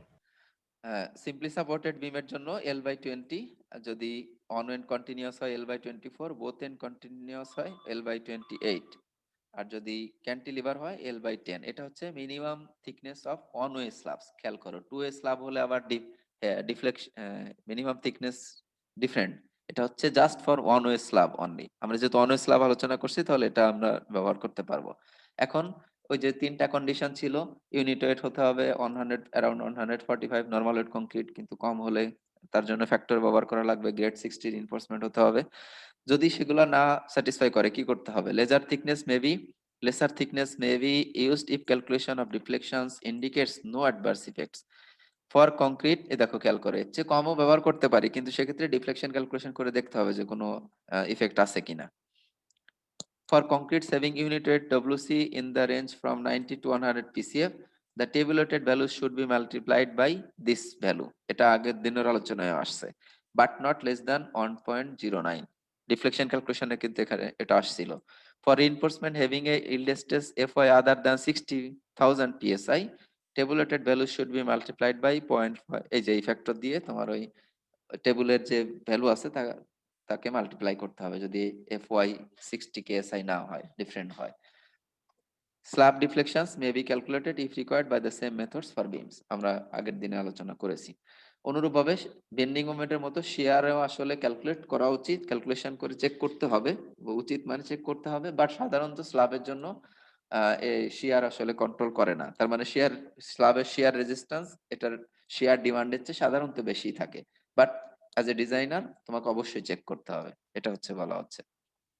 এখানে ডেপথের কিছু লিমিটেশনস আছে। সাধারণত এইস আমরা হচ্ছে 6 ইঞ্চ থিকনেস পর্যন্ত 1/4 ইঞ্চ করে বাড়াই বা কমাই, আর যদি 6 ইঞ্চের স্ল্যাব থিকনেস বেশি হয়, তাহলে নেক্সট হাফ ইঞ্চ করে আমরা আসলে হাই করি। মনে করো ডেপ ডি আসলো হচ্ছে, বা এইস আসলো হচ্ছে 7.35 ইঞ্চ, তাহলে এটাকে কি করব, 7.5 করে দিব, হাফ করে দিব। বা 7.15 আসলো, তাহলেও কিন্তু এটাকে তখন আমরা 7.5 করে দিব। থিকনেস সবসময় আপ করব, যাতে করে থিকনেস বেশি আসলে আমার রিইনফোর্সমেন্ট কম আসে, ইকোনমি অর্জিত হয়, আবার ডিফ্লেকশনের কন্ট্রোলের জন্য এটা আমার ভালো হয় আর কি। এখানে আরো কিছু লিমিটেশনস আছে এবং খুব স্পেসিফিক। দেখো, best economy is often achieved when the slab thickness is selected to match nominal lumber dimensions। এটা আমাদের জন্য এতটা ইম্পর্টেন্ট না। The concrete protection below, এই যে এটা এখান থেকে খুব important. The concrete protection below reinforcement should follow the requirements of the SCI code, calling for 3/4 inch below the bottom of the steel। তার মানে মিনিমাম ক্লিয়ার কভার স্ল্যাবের জন্য কতটুকু দিতে হবে? 3/4 inch. In a typical slab, 1 inch below the center of the steel may be assumed.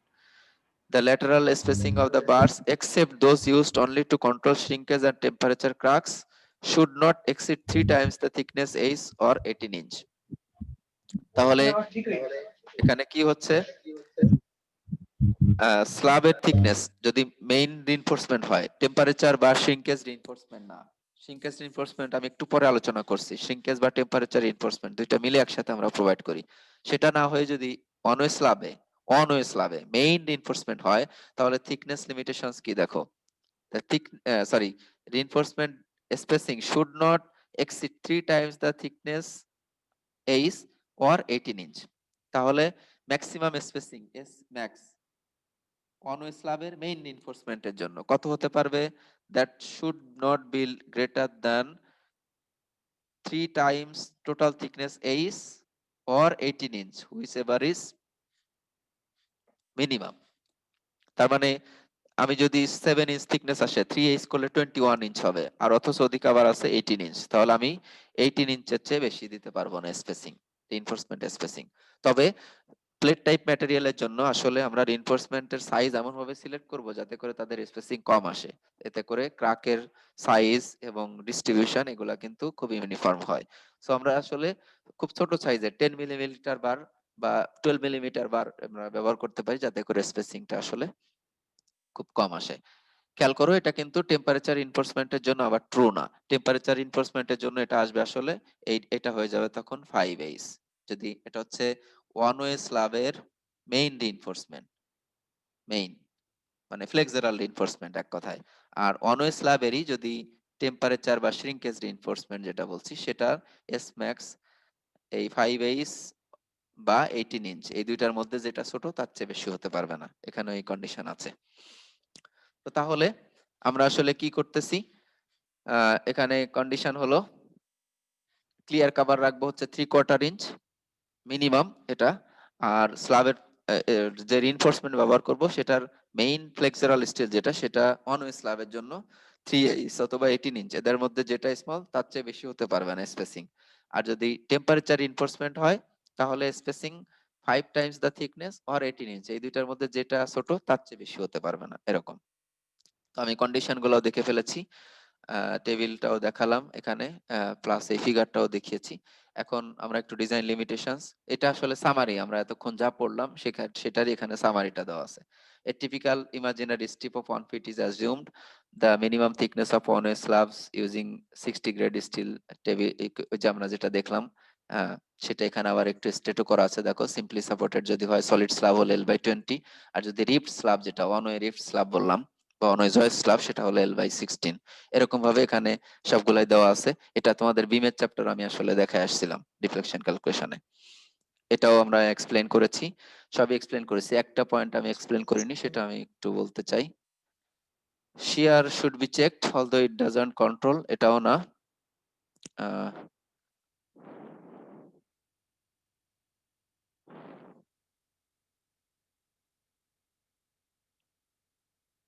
Hmm, in structural slabs of uniform thickness, the minimum amount of reinforcement in the direction of span shall not be less than that required for shrinkage or temperature reinforcement। খেয়াল করো, এটা আমি শুরুতেও বলেছি যে one way আমরা যে one one fit উইডথের স্ট্রিপটাকে বিমের মতো ডিজাইন করছি, এখানে একটু ডিফারেন্স হলো যে আমার মিনিমাম রিইনফোর্সমেন্ট যেটা স্ল্যাবের জন্য, বিমের জন্য মিনিমাম রিইনফোর্সমেন্ট ছিল 3 square root of F prime C divided by F Y, which should not be less than 200 divided by fy। বিমের জন্য, স্ল্যাবের জন্য কিন্তু সেটা সত্য নয়। এখানে আমরা টেম্পারেচার বা শ্রিঙ্কেজের জন্য মিনিমাম যে রিইনফোর্সমেন্ট আছে, স্ল্যাবের জন্য মিনিমাম রিইনফোর্সমেন্ট হবে সেটা, আমরা সেটা এখনই আলোচনা করতে যাচ্ছি, টেম্পারেচার এন্ড শ্রিঙ্কেজ রিইনফোর্সমেন্ট। তো তাহলে ওয়ান ওয়ে স্ল্যাবের যে ডিরেকশনে আসলে লোড ট্রান্সফার হচ্ছে সেই ডিরেকশনে আমরা মেইন বা ফ্লেক্সারাল স্টিল প্রোভাইড করছি, কিন্তু অপোজিট ডিরেকশনে সেদিকে কিন্তু কোনো রিইনফোর্সমেন্ট আমাদের লাগছে না, কারণ হচ্ছে ওই ডিরেকশনে কোনো লোড ট্রান্সফার হচ্ছে না। কিন্তু আমার যে টেম্পারেচার এবং শ্রিঙ্কেজ, এটা কেন হয় তোমরা গত ক্লাসে বলেছি যে আহ, আমরা কংক্রিটে ওয়ার্কাবিলিটি দেওয়ার জন্য যে এক্সট্রা অ্যামাউন্টের ওয়াটার ব্যবহার করি হাইড্রেশনের রিকোয়ারমেন্টের চেয়েও, সেই অ্যামাউন্টের ওয়াটার কিন্তু ওভার দ্য টাইম এটা এভাপোরেট করে। তো এভাপোরেট করার সময় এটা কিন্তু কংক্রিট কিন্তু সংকুচিত হয়। এখন পাশে যদি রেস্ট্রেইন থাকে, মনে করো কন্টিনিউয়াস সাপোর্ট হয়, তাহলে সেটা কিন্তু সংকুচিত হতে দিচ্ছে না, তাকে হোল্ড করে রাখতে চাচ্ছে, ফলে কংক্রিটে টেনশন ক্রিয়েট হয়, যেটা আসলে ক্রাক নিয়ে আসে। আবার টেম্পারেচার ডিফারেন্সের কারণেও কিন্তু এরকম ভাবে ক্রাক আসতে পারে। তো এইগুলা আসলে চেক দেওয়ার জন্য আমরা টেম্পারেচার এবং শেয়ার শ্রিঙ্কেজ রিইনফোর্সমেন্ট দুইটাকে একসাথে আসলে বলি, প্রোভাইড করি, যেটার আসলে এসিআই কোড রিকমেন্ডেশন আছে।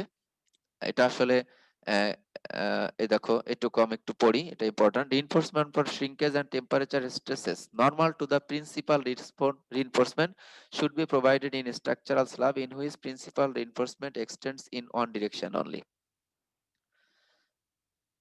এসিআই কোড এত, যেটা specifies the minimum ratios of reinforcement to a reinforcement area to gross concrete area, তার মানে টোটাল ডেপথ নিতে হবে যে গ্রস কংক্রিট এরিয়ার জন্য H, as shown in table 13.2। Table 13.2 তে কি বলা হচ্ছে দেখো minimum reinforcement ratios for temperature and shrinkage reinforcement in slabs based on gross concrete area. Gross concrete area তার মানে আমি উইডথ যদি বি 1 ইঞ্চ 12 ইঞ্চ নেই, উইথ বি টাইমস হচ্ছে এইচ, এটা হচ্ছে গ্রস এরিয়া। তো আমরা এটা তো নিচ্ছি হচ্ছে 12 ইঞ্চ, আর এইচ তার থিকনেস যেটা আসে, total thickness, not D, remember D কিন্তু না, এটা হচ্ছে টোটাল থিকনেস এইচ। তো খেয়াল করো, যদি আমার 40 গ্রেড বা 50 গ্রেডের বার হয়, তাহলে এই রেশিও, রিইনফোর্সমেন্ট রেশিও রো এর ভ্যালু হচ্ছে rho equal to point, rho equal to হচ্ছে 0.002, তার মানে 0.2%, এটা হলো 0.2% রিইনফোর্সমেন্ট রেশিও। আর যদি 60 গ্রেড হয়, যদি 60 গ্রেড হয় তাহলে হচ্ছে 0.0018। আর যদি 60 গ্রেডের চেয়ে বেশি হয়, দেখো খেয়াল করে, তাহলে এই রেশিওটা দিয়ে এই রেশিও আর কি 0.0018 60 গ্রেডের জন্য যেটা, আর 72.5 যদি হয় ফর এক্সাম্পল, তাহলে এখানে 72,500 দিয়ে গুণ করলে এটা আসলে যা আসে। কিন্তু এটা কোনোভাবেই এই reinforcement ratio rho mini rho minimum যেটা, সেটা অবশ্যই 0.0014 এর চেয়ে কম হবে না। তার মানে 14.14% মিনিমাম রিইনফোর্সমেন্ট তোমাকে প্রোভাইড করতেই হবে। ঠিক আছে, তার মানে ইল্ড স্ট্রেন্থ যদি বেড়ে যায়, দেখো খেয়াল করে, এফওয়াই যদি বেড়ে যায়, তাহলে রিইনফোর্সমেন্ট রেশিও কিন্তু কম লাগবে, টেম্পারেচার বা শ্রিঙ্কেজ রিইনফোর্সমেন্ট রেশিও, কিন্তু সেটা আবার 0.0014 এর চেয়ে কম হতে পারবে না। এটা হচ্ছে একটা স্ট্রিক্ট রিকোয়ারমেন্ট আর কি। তাহলে এই হচ্ছে মেইন আলোচনা। এরপর আমরা রিইনফোর্সমেন্ট কিভাবে প্লেস করি, এখানে জাস্ট ফিগারেই দেখানো আছে, দেখো দুই ভাবে প্লেস করতে পারি। একটা হচ্ছে আমরা রিইনফোর্সমেন্ট বেন্ড না করে জাস্ট স্ট্রেট রিইনফোর্সমেন্ট ব্যবহার করতে পারি। সেক্ষেত্রে দেখো সাপোর্ট থেকে কত দূরত্বে আমরা কাটতে পারবো, আহ সেগুলা সব এখানে দেখানো আছে। আর যদি আমরা বেন্ড বার ব্যবহার করি, বার বেন্ড করি, তাহলেও কত দূরত্বে বেন্ড করতে পারবো, এগুলা সব দেখানো আছে। এগুলো আসলে কিন্তু এই ডেভেলপমেন্ট লেন্থের রিকোয়ারমেন্ট থেকে আসছে। ঠিক আছে, আমরা স্ট্রিপ মেথড অ্যানালিসিসও দেখবো যে পজিটিভ রিইনফোর্সমেন্ট, মানে মিড স্প্যানে পজিটিভ রিইনফোর্সমেন্ট যেটা আসে, সেটা আসলে একটু না কেটেই সবগুলো সাপোর্টের মধ্যে পুরোটা ঢুকিয়ে দেওয়া যায়। আবার এখানে কিছু কার্টেলমেন্টও করা যায়। আহ, তুমি যদি সেভ করতে চাও, কিছু কার্টেল করা যায়, কিন্তু সেভ করতে যেটা লেবার কস্ট যায়, সেটা ম্যাটেরিয়াল কস্টের চেয়ে বেশি হতে পারে যদি আমেরিকান মার্কেট হয়। বিশেষ করে বাংলাদেশের শ্রমিক খুব সস্তা, এক্ষেত্রে আমরা রিইনফোর্সমেন্ট কাটলেই হচ্ছে সেভিংসটা আসবে।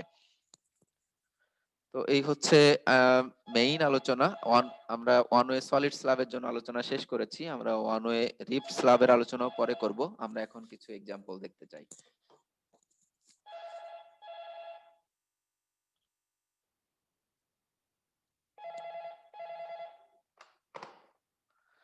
আচ্ছা, আমরা একবার এক্সাম্পল 9.3 দেখি। হুম, আচ্ছা, টেম্পারেচার রিইনফোর্সমেন্টের জন্য আগে বলেছি, কিন্তু এখানে বলতে ভুলে গেছি যে এটার maximum spacing reinforcement, temperature reinforcement যেটা, সেটার ম্যাক্সিমাম স্পেসিং হবে 5 Times the thickness or 18 inch. এই দুইটার মধ্যে যেটা মিনিমাম, তার চেয়ে বেশি নয়। ঠিক আছে, আমরা এখন একটা এক্সাম্পল দেখি। The design a 12 feet simply supported slab to carry a uniform dead load excluding self weight of 120 psf and uniform live load of 100 psf. Use f prime c equal to 3 ksi, fy equal to 60 ksi, lambda equal to 1 and the SCI code limitation. তাহলে 12 fit স্প্যানের simply supported slab আমাদের design করতে হবে, যে dead load দেওয়া আছে তাতে self wait include করা নেই, আর লাইভ লোডও দেওয়া আছে, ম্যাটেরিয়াল স্ট্রেংথ আমার দেওয়া আছে। তো তাহলে আমাদের কাজ কি, প্রথমেই হচ্ছে স্ল্যাবের থিকনেস আমরা বের করে নেই বা অ্যাজিউম করে নিতে হবে। তো আমাদের এসিআই কোডের যে গাইডলাইন আছে, আমরা যদি ডিফ্লেকশন ক্যালকুলেশন না করতে চাই এবং যে লিমিটেশনস গুলো আছে বা কন্ডিশন গুলো ছিল, সেগুলো যদি ব্যবহার করতে, স্যাটিসফাই করতে পারি, তাহলে আমি মিনিমাম যে রিইনফোর্স থিকনেস রিকোয়ারমেন্ট, সেটা আসলে প্রোভাইড করব। তাহলে ফার্স্ট স্টেপ হচ্ছে স্ল্যাবের থিকনেস অ্যাজিউম করা। For fy equal to 60 ksi, the minimum depth to control the deflection is L/20 খেয়াল করো উপরে যে টেবিল ছিল সিম্পলি সাপোর্টেড বিমের জন্য L/20 শর্ত ছিল FY হতে হবে 60 কেএসআই আমাদের FY কিন্তু 60 কেএসআই তাহলে ফ্যাক্টর লাগছে না আবার ল্যামডা ইকুয়াল টু 1 তার মানে এটা কিন্তু নরমাল কংক্রিটের জন্যই নরমাল কংক্রিট তাহলে সেক্ষেত্রেও ওই নরমাল লাইট ওয়েট কংক্রিটের জন্য যে ফ্যাক্টর সেটাও লাগছে না তার মানে L/20 থাকছে ঠিক আছে তাহলে আমার থিকনেস রিকোয়ারমেন্ট কত 12 ফিট স্প্যানের জন্য দেখো স্ল্যাবের থিকনেস রিকোয়ারমেন্ট হচ্ছে 7 ইঞ্চ অথচ যদি এটা কন্টিনিউয়াস স্প্যান হতো এটা হয়ে যেত কিন্তু L/28 হয়তো এখানে থিকনেস চলে আসতো 4.5 ইঞ্চ অনেক সেভিংস হতো সিম্পলি সাপোর্টেড তার মানে এটা ডিফ্লেকশন বেশি আমরা হবে কিছু শুনতে পাচ্ছি না। এখন শোনা যায় হ্যালো জি স্যার, শোনা। assume a total depth of h equal to 7 inch and assume d equal to 6 inch এটা আসলে এই যে ওখানে একটা ইয়াও ছিল যে সাধারণত আমরা 10 মিলি বা 12 মিলি বার ব্যবহার করি যেটা আসলে 1/4 ইঞ্চের চেয়েও কম মানে db/2 আর কি সেজন্য 3/4 ইঞ্চের সাথে মানে ক্লিয়ার কভারের সাথে diameter of bar half diameter of bar যোগ করলে অ্যারাউন্ড 1 ইঞ্চের কাছাকাছি হয় এই কারণে আসলে এখানে 1 ইঞ্চ বাদ দিয়ে ইফেক্টিভ ডেপথ 6 ইঞ্চ নিয়েছে calculate factor load weight of slab তোমরা জানো নরমাল ওয়েট কংক্রিটের ইউনিট ওয়েট 145 সেখানে আমরা আরো কনজারভেটিভ সাইটের জন্য 150 নিলাম এটা আসলে 87.5 পিএসএফ ডব্লিউ ইউ ক্যালকুলেশন এগুলা তোমাদের জন্য খুবই সহজ ব্যাপার আর যেহেতু সিম্পলি সাপোর্টেড বিম ম্যাক্সিমাম এবং ইউনিফর্মলি ডিস্ট্রিবিউটেড লোড মোমেন্ট হচ্ছে ডব্লিউ স্কয়ার বাই 8 এটা আসলো কিপ ফিট আমরা এখন আসলে রিইনফোর্সমেন্ট ক্যালকুলেশন করতে চাই আমাদের ডেপথ অলরেডি কিন্তু ঠিক করে ফেলছি আমরা তাহলে একটা স্ল্যাবের ডিজাইন আমাদের কি কি লাগে আসলে একটা হচ্ছে ফার্স্ট হচ্ছে সেকশন নির্ণয় করা এরপর হচ্ছে রিইনফোর্সমেন্ট নির্ণয় করা তো আমরা ডেপথ অলরেডি কিন্তু নির্ণয় করে ফেলেছি আর স্ল্যাবের উইডথ হচ্ছে 12 ইঞ্চ আমরা 1 ফিট স্ট্রিপের জন্য ডিজাইন করব তাহলে এখন বাকি কাজ আছে হচ্ছে রিইনফোর্সমেন্টের সাইজ এবং স্পেসিং নির্ণয় করা তো তার জন্য কি করব মোমেন্ট ক্যালকুলেট করে ফেলেছি উইডথ জানি ডেপথও জানি এখন আর equal to mu divided by BD square আমরা জানি এই ইকুয়েশনটাও জানো m equal to m phi mu equal to rbd square এই r equal to হচ্ছে হাফ fck যে তারপর হচ্ছে কি কি জানো আলটিমেটার ওয়ার্কিং স্ট্রেস মেথডের দুইটা আলাদা তোমরা ওই ওই পার্ট অলরেডি শিখতেছো আমার ফর্মুলা এক্স্যাক্টলি মনে নাই তো এখান থেকে আমি আর ইউ ভ্যালুটা ক্যালকুলেশন করে নিব কিভাবে এই যে মোমেন্টকে বিডি স্কয়ার দ্বারা ভাগ করে আমি তাহলে আর ইউ পেয়ে গেলাম হচ্ছে 205 এই 205 দিয়ে আমরা যে ডিজাইন টেবিলের এখন হেল্প নিব আসলে রো ইকুয়াল টু সিলেক্ট করলাম হচ্ছে কত 0.004 আমি তোমাদের টেবিলে দেখাচ্ছি যে এই আরইউ এর ভ্যালু দিয়ে কিভাবে আমার অ্যাপেন্ডিক্স এর যে টেবিল প্রোভাইড করা আছে সেই টেবিল থেকে রিইনফোর্সমেন্ট রেশিও রো ক্যালকুলেট করা যায় আবার সেটা খেয়াল করতে হবে যে আমার যে রিইনফোর্সমেন্ট রো ম্যাক্স ওই যে 0.005 তার চেয়ে কম আছে কিনা রো ম্যাক্স মানে হচ্ছে রো 0.005 মানে rho corresponding to a strain of 0.005 in steel তার চেয়ে কম থাকলে তাহলে কিন্তু এই রিইনফোর্সমেন্ট রেশিও ব্যবহার করতে পারবো আমি একটু টেবিল দেখিয়ে আসি সবগুলো তো ক্লোজ হয়ে গেছে পিডিএফ ফাইল এটার শেষেই আছে আমরা এটার থেকে দেখে আসি 12 আর হচ্ছে 27 এটা শেষেই আছে হুম এটাই দেখো আমাদের রিইনফোর্সমেন্ট হচ্ছে 60 গ্রেডের আর কংক্রিট ছিল 3000 পিএসআই এর 3 কেএসআই এর স্টিল তাহলে দেখো আমাদের আর ইউ ভ্যালু এই যে এগুলো হচ্ছে আর এর ভ্যালু আর কি ফ্লেক্সিবল রেজিস্ট্যান্স ফ্যাক্টর আর এই যে এটার ফর্মুলাও দেওয়া আছে ইন টিএসআই আমাদের আসছিল কত 205 তো 205 এর জন্য করেসপন্ডিং রিইনফোর্সমেন্ট রেশিও কত দেখো আছে এখানে আছে 201 এর জন্য 0.0035 আর 229 এর জন্য হচ্ছে 0.004 তো এটা আসলে মানে এখন ইন্টারপোলেট করতে হবে ইন্টারপোলেট করলে দেখবে 0.0035 এর চেয়ে একটু বেশি আসবে 0.004 এর চেয়ে একটু কম আসবে তো এখানে কনজারভেটিভ এর সাইডে থেকে রিইনফোর্সমেন্ট একটু বেশি দিল 0.004 আর কি আমরা এখন ফিরে যাই তাহলে এই টেবিল থেকে আসলে তুমি এই যে যদি আর ইউ এর ভ্যালু জানো এফ ওয়াই জানো এবং এফ প্রাইম সি জানো তাহলে রো কত সেটা ক্যালকুলেট করতে পারবা অথবা উল্টাভাবে যদি বলি এফ ওয়াই জানো এফ প্রাইম সি জানো রো জানো তাহলে তার আর ইউ কত সেটাও জানতে পারবা তার থেকে তার মোমেন্ট ক্যাপাসিটি কত সেটাও নির্ণয় করতে পারবা বিভিন্ন ভাবে আসলে এটা ইউজ করা যায় তো আমরা পেজ 11 এ চলে আসি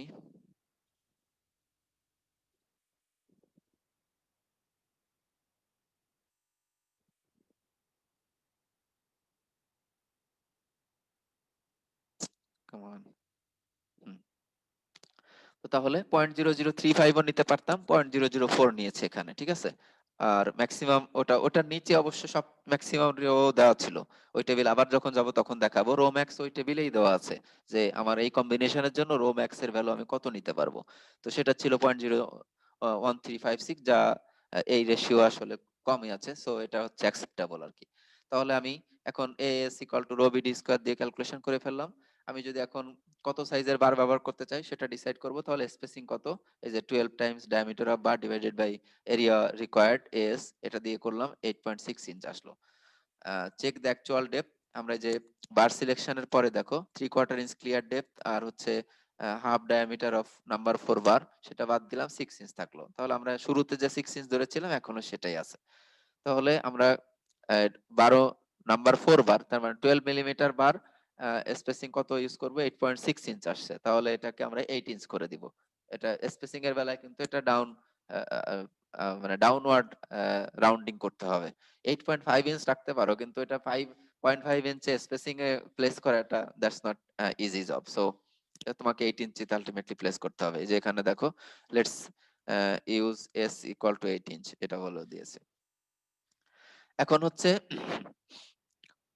আমরা আসলে ফাইনালি এটা না করলেও পারতাম, বাট ওভার শিওর হওয়ার জন্য আবার মোমেন্ট ক্যালকুলেশন করে মোমেন্ট রেজিস্ট্যান্স ক্যালকুলেট করে দেখলো যে আমার যে রিইনফোর্সমেন্ট ডেপথ আমি প্রোভাইড করতেছি সেটা আমার যে গিভেন ডিমান্ড, মোমেন্ট ডিমান্ড, সেটা চেয়ে বেশি আছে কিনা। এই যে দেখো, মোমেন্ট ক্যাপাসিটি 7.7 কি ফিট আর ডিমান্ড ছিল হচ্ছে 7.36 কি ফিট, তার মানে আমাদের ডিজাইন ওকে।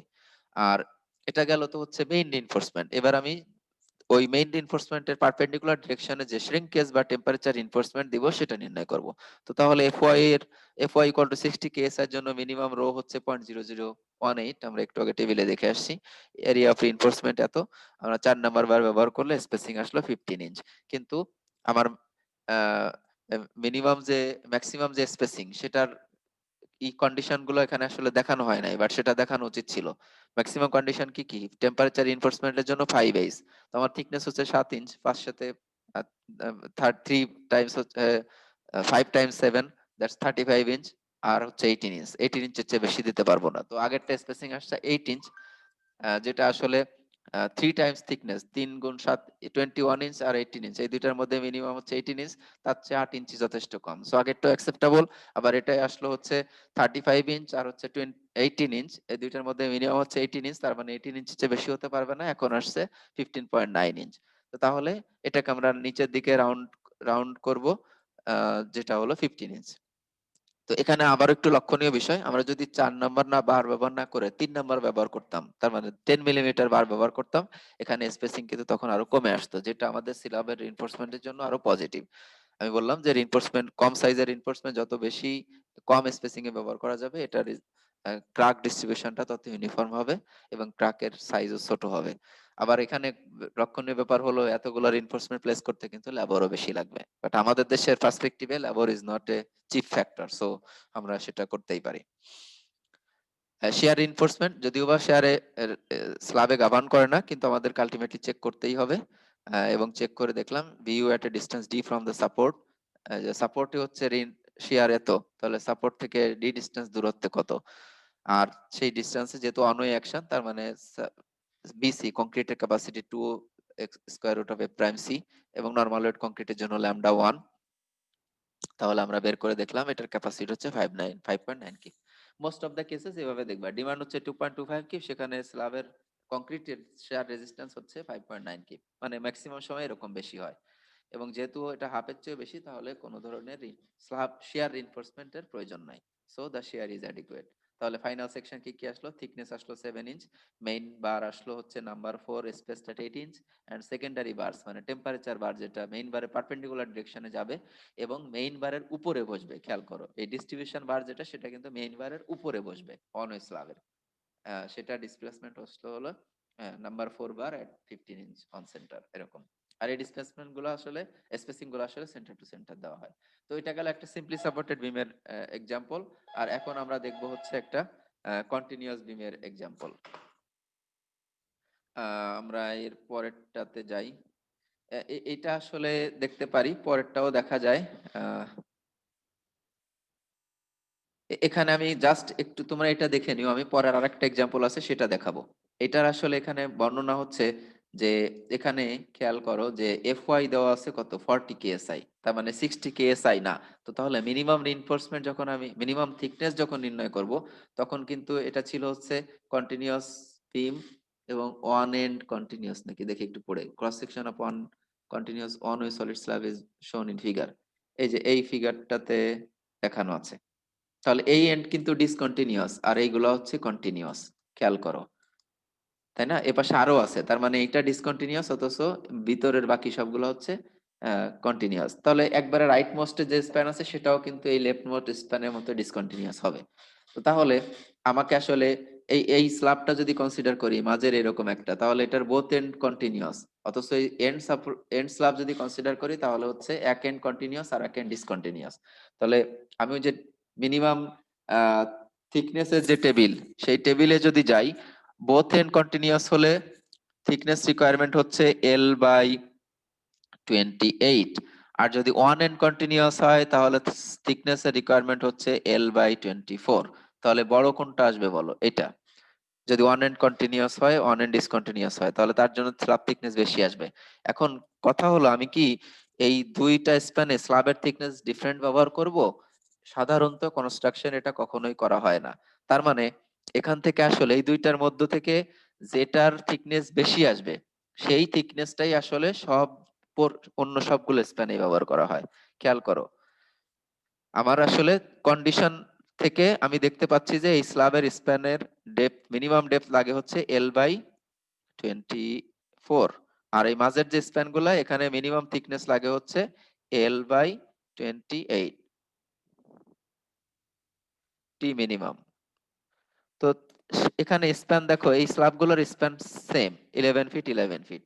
তাহলে স্প্যান সেম থাকলে নিশ্চয়ই এই মিডল স্প্যানের চেয়ে এল বাই 28 এর চেয়ে এল বাই 24 এটা আসলে বেশি আসবে। তাহলে এই বেশি থিকনেস যেটা, সেটাই কিন্তু throughout the span, all the spans আমরা ওই থিকনেসই ব্যবহার করব। এমন নয় যে আউটারটাতে তাহলে বেশি থিকনেস ব্যবহার করে মাঝেরটায় কম থিকনেস ব্যবহার করি। করা যায় কিন্তু সাধারণত এটা করা হয় না। কেন? ওই যে বললাম থিকনেস বেশি দিলে আসলে ডিফ্লেকশন কম আসবে, আবার কংক্রিট যে পরিমাণ বেশি লাগতেছে তার চেয়ে রিইনফোর্সমেন্টের সেভিং আসলে আরো বেশি হচ্ছে, সো ইকোনমি আলটিমেটলি অর্জিত হবে। তো এই কারণেই আহ, দেখো খেয়াল করে কি করা হচ্ছে, মিনিমাম থিকনেস যখন নির্ণয় করলো তখন ডিসকন্টিনিউয়াস এন্ডের জন্য রিইনফোর্সমেন্ট এল বাই 30 নিল। এই 30 কেন? আমরা তো এটা হওয়া উচিত ছিল এল বাই 24, তাহলে এখন 30 নিচ্ছে কেন? আমি যদি দেখাতে চাই এল বাই 24, খেয়াল করে দেখো, আমার যদি এফ ওয়াই 60 কেএসআই হয় তখন, কিন্তু এফ ওয়াই এখন আছে কত 40 কেএসআই। তাহলে তার জন্য ফ্যাক্টর কত ব্যবহার করতে হবে আমাকে? ফ্যাক্টরটা ছিল আসলে 0.4, আমরা একটু দেখে আসি।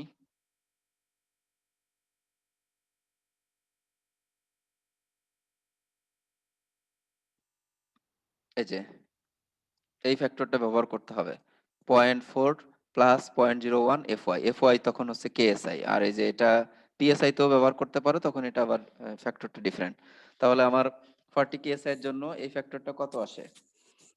0.4 প্লাস 0.01 টাইমস হচ্ছে 40 কেএসআই, 0.08। তো তাহলে এল বাই 24 যেটা, সেটাকে আমি এখন গুণ করব 0.8 দিয়ে। এই প্রবলেমের জন্য মিনিমাম থিকনেস, টোটাল থিকনেস যা এল বাই 24 কে গুণ করব হচ্ছে 0.8 দিয়ে, 0.8। তাহলে দেখো কত আসে। এটা আমরা যদি করি 24 ডিভাইডেড বাই 0.08 আসে হচ্ছে এল বাই 30। তাহলে এল বাই 30 যে কোথা থেকে আসছে এটা বোঝানোর জন্য আমি এতটুকু আলোচনা করলাম, ঠিক আছে? অনুরূপ ভাবে তাহলে আহ এটা হচ্ছে ওয়ান এন্ড কন্টিনিউয়াস এন্ড স্প্যানের জন্য, তাহলে ইন্টেরিয়র স্প্যানের জন্য কত হবে? সেটা হচ্ছে এল বাই 24, তাকে যে 0.8 দ্বারা গুণ করো এল বাই 28 কে, তাহলে 28 ডিভাইডেড বাই 0.8 করো, 35 আসছে, ঠিক আছে? এটা হচ্ছে এল বাই 28, তার সাথে আরো গুণ 0.8, এভাবে আসছে হলো এল বাই 35। এটা জাস্ট এই যে 40 মানে 60 গ্রেডের স্টিল না ব্যবহার করে 40 গ্রেড ব্যবহার করার জন্য। তো এইটুকু একটু ডিফারেন্ট ছিল, এটা দেখালাম। আমি পরের এক্সাম্পলটা দেখাবো।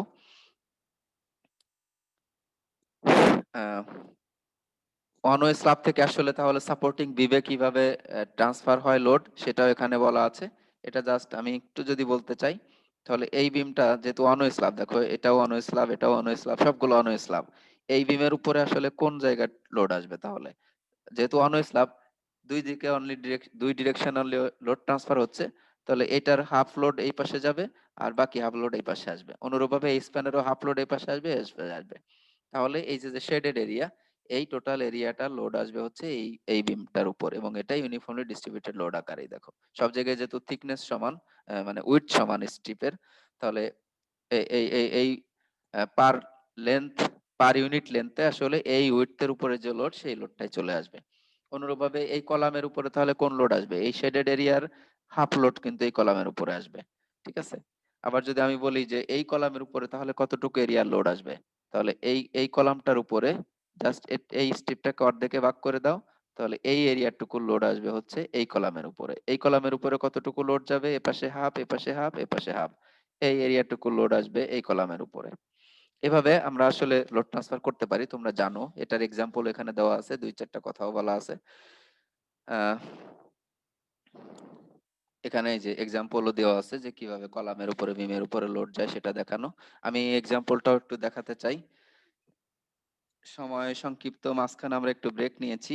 এটা একটু শেষ করেই আমরা জয়েস স্ল্যাবটা, আমি জানি না দেখার সুযোগ হবে কিনা, বাট এটা আমরা আগের এক্সাম্পলটা দেখলাম হচ্ছে সিম্পলি সাপোর্টেড। এখন এটা হচ্ছে একটা কন্টিনিউয়াস স্ল্যাব যদি হয় তাহলে কিভাবে করব।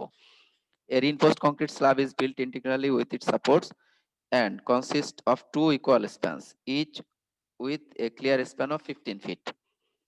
The service live load is 100 psf and 40,000 psi concrete is specified for use with steel yield stress of 60,000 psi. Design the slab following the provisions of ACI code. খেয়াল করো, এটা হচ্ছে কন্টিনিউয়াস স্ল্যাব। ইন্টিগ্রালি তার মানে যে মনোলিথিক্যালি আর কি, মানে বিমের সাথে আসলে এটা এই স্ল্যাবটা মনোলিথিক্যালি কাস্ট করা হয়েছে, ঠিক আছে? সাপোর্ট এন্ড, দেখো বলছে কনসিস্ট অফ টু ইকুয়াল স্প্যানস। এখন এখানে আবার লক্ষণীয় কয়টা স্প্যান আছে আমার, ঠিক আছে? এখানে দুইটা স্প্যান হলে আমার টেবিলে দেখিয়েছি যে দুইটা স্প্যান হয় মোমেন্ট কোএফিসিয়েন্ট একরকম, দুইটার বেশি হলে কিন্তু আরেক রকম। তাহলে স্প্যান কয়টা সেটাও কিন্তু একটা ইম্পর্টেন্ট ফ্যাক্টর। এখানে স্পষ্টই বলা আছে টু ইকুয়াল স্প্যানস, এবং স্প্যান গুলো হচ্ছে ইকুয়াল। তো কন্ডিশন ছিল যে স্প্যান যদি ভেরিয়েশন 20% চেয়ে বেশি হয় তাহলে মোমেন্ট কোএফিসিয়েন্ট ব্যবহার করা যাবে না। এখানে বলেই দিচ্ছে ইকুয়াল, তার মানে স্প্যান এটাও যা, পরের পাশেরটাও তাই। তাহলে আবার dead load two live load ratio সেটাও দেখতে হবে। এখানে ডেড লোড কিছুই বলা নাই, জাস্ট লাইভ লোডের কথা বলা আছে। তাহলে ডেড লোড শুধুমাত্র সেল পয়েন্ট থেকে আসবে। এইভাবে ওই কন্ডিশন গুলো স্যাটিসফাই করতেছি কিনা সেটা দেখে তারপরে আমরা মোমেন্ট কোএফিসিয়েন্ট ব্যবহার করতে পারবো। তো প্রথমেই ফার্স্ট প্রসিডিউর হচ্ছে স্ল্যাবের থিকনেস নির্ণয় করা। The thickness of the slab is first estimated based on the minimum thickness from table, ওই যে টেবিলটা দেখলাম। এটা যেহেতু আহ তাহলে খেয়াল করো, একটা হলো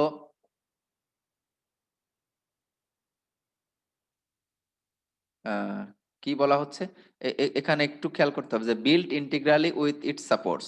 তার মানে বোথ সাইডেই, মানে যে এন্ড ডিসকন্টিনিউয়াস সেই এন্ডেও আসলে তোমার খুব মানে হাই ফিক্সিটি আছে, যে কারণে আসলে বোথ এন্ডকে কন্টিনিউয়াস ধরেই এখানে আসলে থিকনেস নির্ণয় করেছে, ঠিক আছে?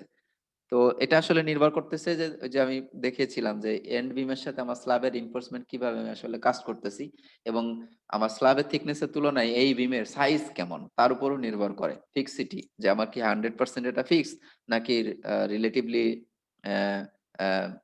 ফ্লেক্সিবল, এরকম বিষয়ের উপর নির্ভর করে। তো এখানে যে এন্ড বিমটা দেওয়া আছে দুইটা স্প্যান, তার মানে মিডল স্প্যান হচ্ছে কন্টিনিউয়াস আর দুই এন্ড কিন্তু ডিসকন্টিনিউয়াস। বা ডিসকন্টিনিউয়াস হলেও এখানে বিমের স্টিফনেস অনেক বেশি হয়, এখানে বোথ এন্ডই কন্টিনিউয়াস ধরা হচ্ছে, যে কারণে এই 28 নিল, না হলে এটা হওয়া উচিত ছিল কিন্তু L/24। তো তাহলে স্ল্যাব থিকনেস রিকোয়ারমেন্ট আসলো কত? 6.43 ইঞ্চ। তার মানে আমরা এটাকে আপওয়ার্ড করে 6.5 ইঞ্চ করলাম, যার জন্য সেল পয়েন্ট আসবে হচ্ছে 1181 psf। তাহলে ডেড লোড আমার এসে গেল, আমরা ফ্যাক্টর করে নিলাম, ফ্যাক্টর করে dead load live load calculation করে টোটাল ডব্লিউ ভ্যালু করে বের করে নিলাম। এরপরে হচ্ছে মোমেন্ট কোএফিসিয়েন্ট থেকে মোমেন্ট নিলাম। অ্যাট ইন্টেরিয়র সাপোর্ট, ওই যে দুইটা স্প্যানের জন্য খেয়াল করো, ইন্টেরিয়র সাপোর্টে হচ্ছে 1/9, যদি এক্সটেরিয়র সাপোর্ট হয় 1/24। আর মিড স্প্যানে ম্যাক্সিমাম পজিটিভ বেন্ডিং মোমেন্ট হচ্ছে 1/14, এই যে কোএফিসিয়েন্ট গুলা। আর এটা হচ্ছে ডব্লিউ ইউ, আর এটা হচ্ছে ক্লিয়ার স্প্যান এল স্কোয়ার। তো এভাবে the maximum practical reinforcement ratio, ওই যে 0.00 রো 0.005 আর কি, সেটাই যে ইকুয়েশন দিয়ে ওখানে নির্ণয় করে নিছে, অথবা আমরা টেবিল থেকেও কিন্তু এটা নিতে পারতাম। If this value of rho are actually used, the minimum required effective depth controlled by negative bending moment at interior support would be, আমি যদি এই রিইনফোর্সমেন্ট রেশিও, যে মিনিমাম ম্যাক্সিমাম রিইনফোর্সমেন্ট রেশিও যেটা, সেটাই যদি প্রোভাইড করি, তাহলে রিইনফোর্সমেন্ট ডেপথ কিন্তু মিনিমাম হবে। আমি যদি রিইনফোর্সমেন্ট ম্যাক্সিমাম দিই, তাহলে ডেপথ লাগবে মিনিমাম। তাহলে সেই ডেপথটা মিনিমাম কত ডেপথ লাগে সেটা ক্যালকুলেশন করে ফেললাম, এই যে ইকুয়েশন তোমরা পরিচিত। এবং ডেপথ লাগে হচ্ছে 2.8 ইঞ্চ, সেখানে আমরা প্রোভাইড করতেছি টোটাল ছিল 6.5 ইঞ্চ, তার থেকে যে কাবার আর হচ্ছে হাফ ডায়ামিটার অফ বার সব মিলিয়ে 1 ইঞ্চ বাদ দিলাম, 5.5 ইঞ্চ আসছে। তো তাহলে রিকোয়ার্ড যা, মানে আমি যদি ম্যাক্সিমাম রিইনফোর্সমেন্ট রেশিও প্রোভাইড করি, তার তুলনায় আমার ডেপথ কিন্তু অনেক বেশি প্রোভাইড করা আছে।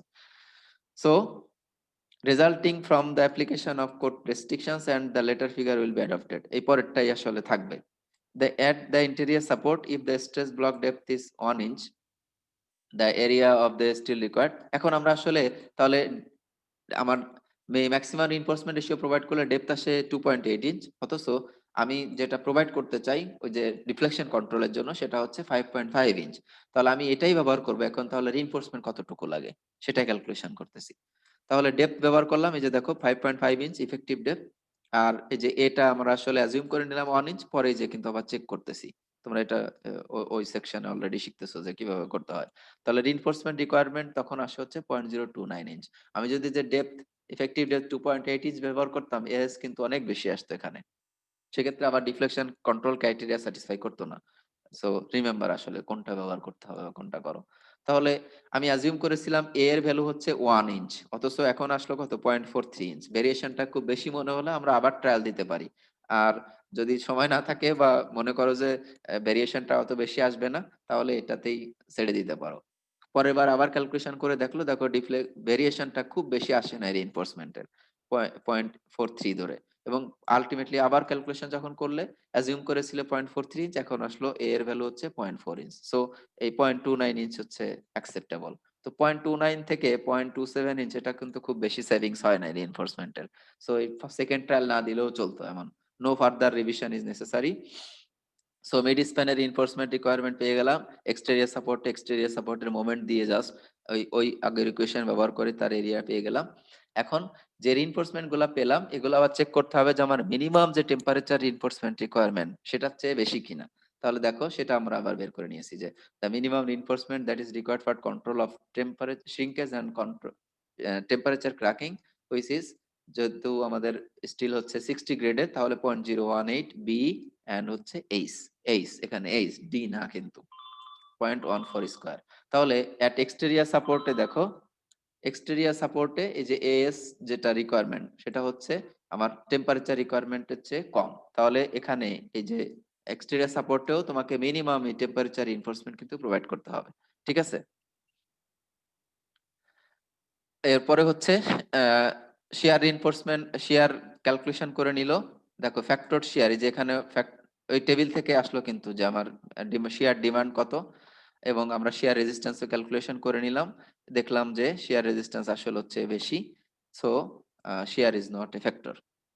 আর আমরা রিইনফোর্সমেন্ট কিভাবে প্লেস করব, আমরা যে বেন্ড করে যদি দিতে চাই তাহলে এইভাবে দিব, আর যদি কাট করে দিতে চাই স্ট্রেট বার গুলা, তাহলে এইভাবে দিব। দেখো এই যে মিনিমাম রিকোয়ারমেন্ট যেটা, এটা কিন্তু বন্ডের রিকোয়ারমেন্ট থেকে আসছে, অথবা একটু আগে আমি ডিটেইলিং অফ রিইনফোর্সমেন্টের যে প্লেসমেন্ট দেখিয়েছিলাম সেটা থেকেও দিতে পারো।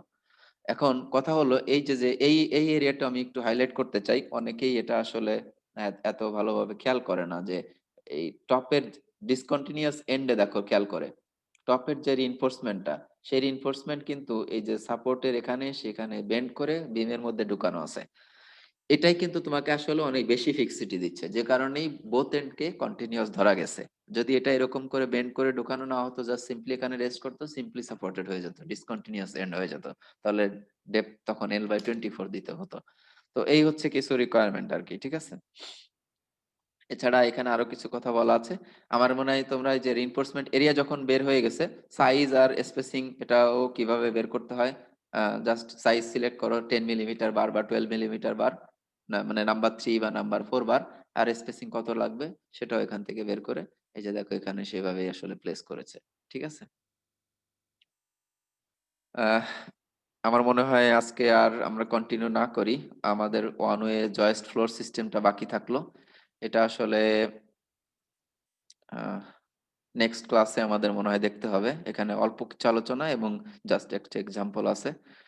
তোমরা একটু দেখে নিও নেক্সট ক্লাসে আসার আগে, তাহলে হয়তো আমরা সলিউশন করতে পারবো।